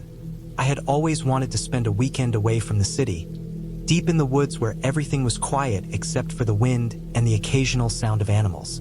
I found a small cabin for rent online, far off the main road, surrounded by dense forest on all sides. The pictures made it look cozy. Weathered wood, a stone chimney, and a small porch. It was the perfect place to disconnect and recharge. I packed my bags carefully, bringing just the essentials. Clothes, food for 3 days, a small first aid kit, a flashlight with extra batteries, a pocket knife, and a basic camping stove. I also carried my phone, though I knew the signal would likely be weak or non-existent. Part of me liked the idea of being unreachable. Part of me now regrets it. The drive to the cabin was long and lonely. The last 10 miles were on a gravel road that twisted through the forest, overgrown with low branches and fallen leaves. I passed only a handful of cars, and each time I saw another vehicle, I felt an odd twinge of relief. When I finally reached the cabin, I parked my car on the small dirt clearing in front of it. The forest pressed in close around the clearing, so much that it felt like the cabin was cradled in the trees, isolated from the rest of the world. I stepped out of the car and breathed the crisp, pine-scented air. It smelled clean, almost intoxicating. The cabin was small, with a single story and a loft above. The front door creaked as I opened it. Inside, the air was cool and carried the faint smell of dust and wood polish. There was a small living area with a fireplace, a tiny kitchen, and one bedroom at the back. I dropped my bags near the door and ran my hand over the wooden table in the kitchen, noticing the small scratches and dents. It was clearly used but well cared for. I spent the first hour unpacking, setting up my sleeping area, and checking that everything worked. The fireplace had wood stacked neatly beside it, so I set some logs inside and lit a small fire, which filled the cabin with warmth and a soft, flickering light. As the sun sank lower, the forest outside began to darken. Shadows stretched across the cabin, twisting and lengthening in the dim light. I finished preparing a simple meal and sat by the fire eating, listening to the occasional snap of a twig outside. Every time I heard a sound, I felt my heart rate spike, but I told myself it was just the wind or an animal moving through the forest. By the time I finished my meal, darkness had fully descended, and the forest outside became almost completely silent. The fire crackled softly, but beyond the cabin walls, everything was still. I decided to check the perimeter of the cabin. I grabbed my flashlight and walked slowly around it, shining the beam through the thick underbrush. The trees loomed tall and dark, and the forest floor was uneven, covered with roots and fallen branches.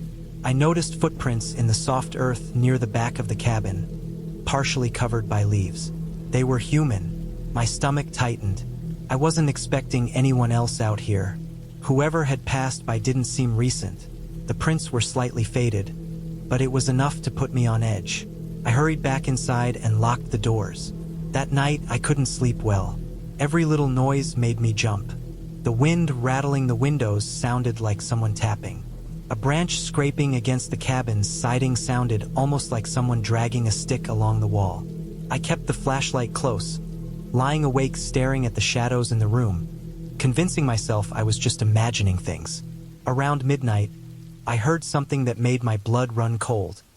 The faint sound of footsteps crunching in the gravel near the front door. I froze, barely breathing, straining to hear. The steps stopped, then started again, moving slowly from side to side, as if someone was circling the cabin. I stayed perfectly still, hoping whoever it was would leave. The footsteps continued for what felt like hours. I tried to tell myself it was an animal, but the rhythm was too deliberate, too heavy. Eventually, they faded into the distance, leaving me in silence broken only by my own rapid heartbeat. I didn't sleep much after that. Every creak of the cabin, every rustle in the trees, made me tense, ready to jump up and confront whatever was outside. The next morning, I tried to calm myself. I checked the perimeter again in daylight. The footprints were still there, fresh and unmistakably human. Some led into the woods, some circled around the cabin. I realized with a sinking feeling that someone had been near the cabin during the night and might still be nearby. Panic began to creep in, but I forced myself to think rationally. I considered driving back to the main road immediately, but the gravel path was long, and the nearest town was miles away. I told myself I could make it through the day if I stayed alert. I spent the morning reinforcing the doors and windows as best I could.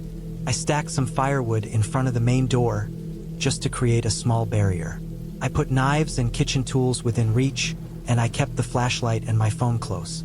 As the sun moved higher, I gathered firewood from the forest, staying close to the cabin and scanning the tree line constantly.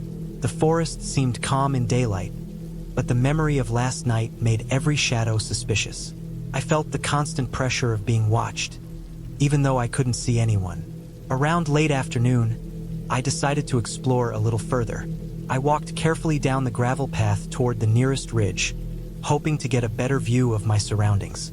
The forest was thick, but I moved slowly, listening for any unusual sounds. About half a mile from the cabin, I saw signs of recent activity. broken branches, footprints, and the remnants of a small campfire someone had abandoned. My chest tightened again. Whoever had been near my cabin was not far away. The idea that someone might be watching me, waiting for nightfall again, filled me with dread. I retraced my steps quickly and returned to the cabin, making sure all doors were locked behind me. That night, I barely ate, too nervous to cook anything. I sat by the fire with the flashlight close and the knives within arm's reach. The first few hours passed without incident, but around 2 a.m., I heard the sound of gravel being kicked near the back door. I didn't move. I just held my breath and listened. Then came a low, deliberate knock. 1, 2, 3. My heart raced, and I realized whoever was outside knew I was in the cabin. My mind raced with worst-case scenarios.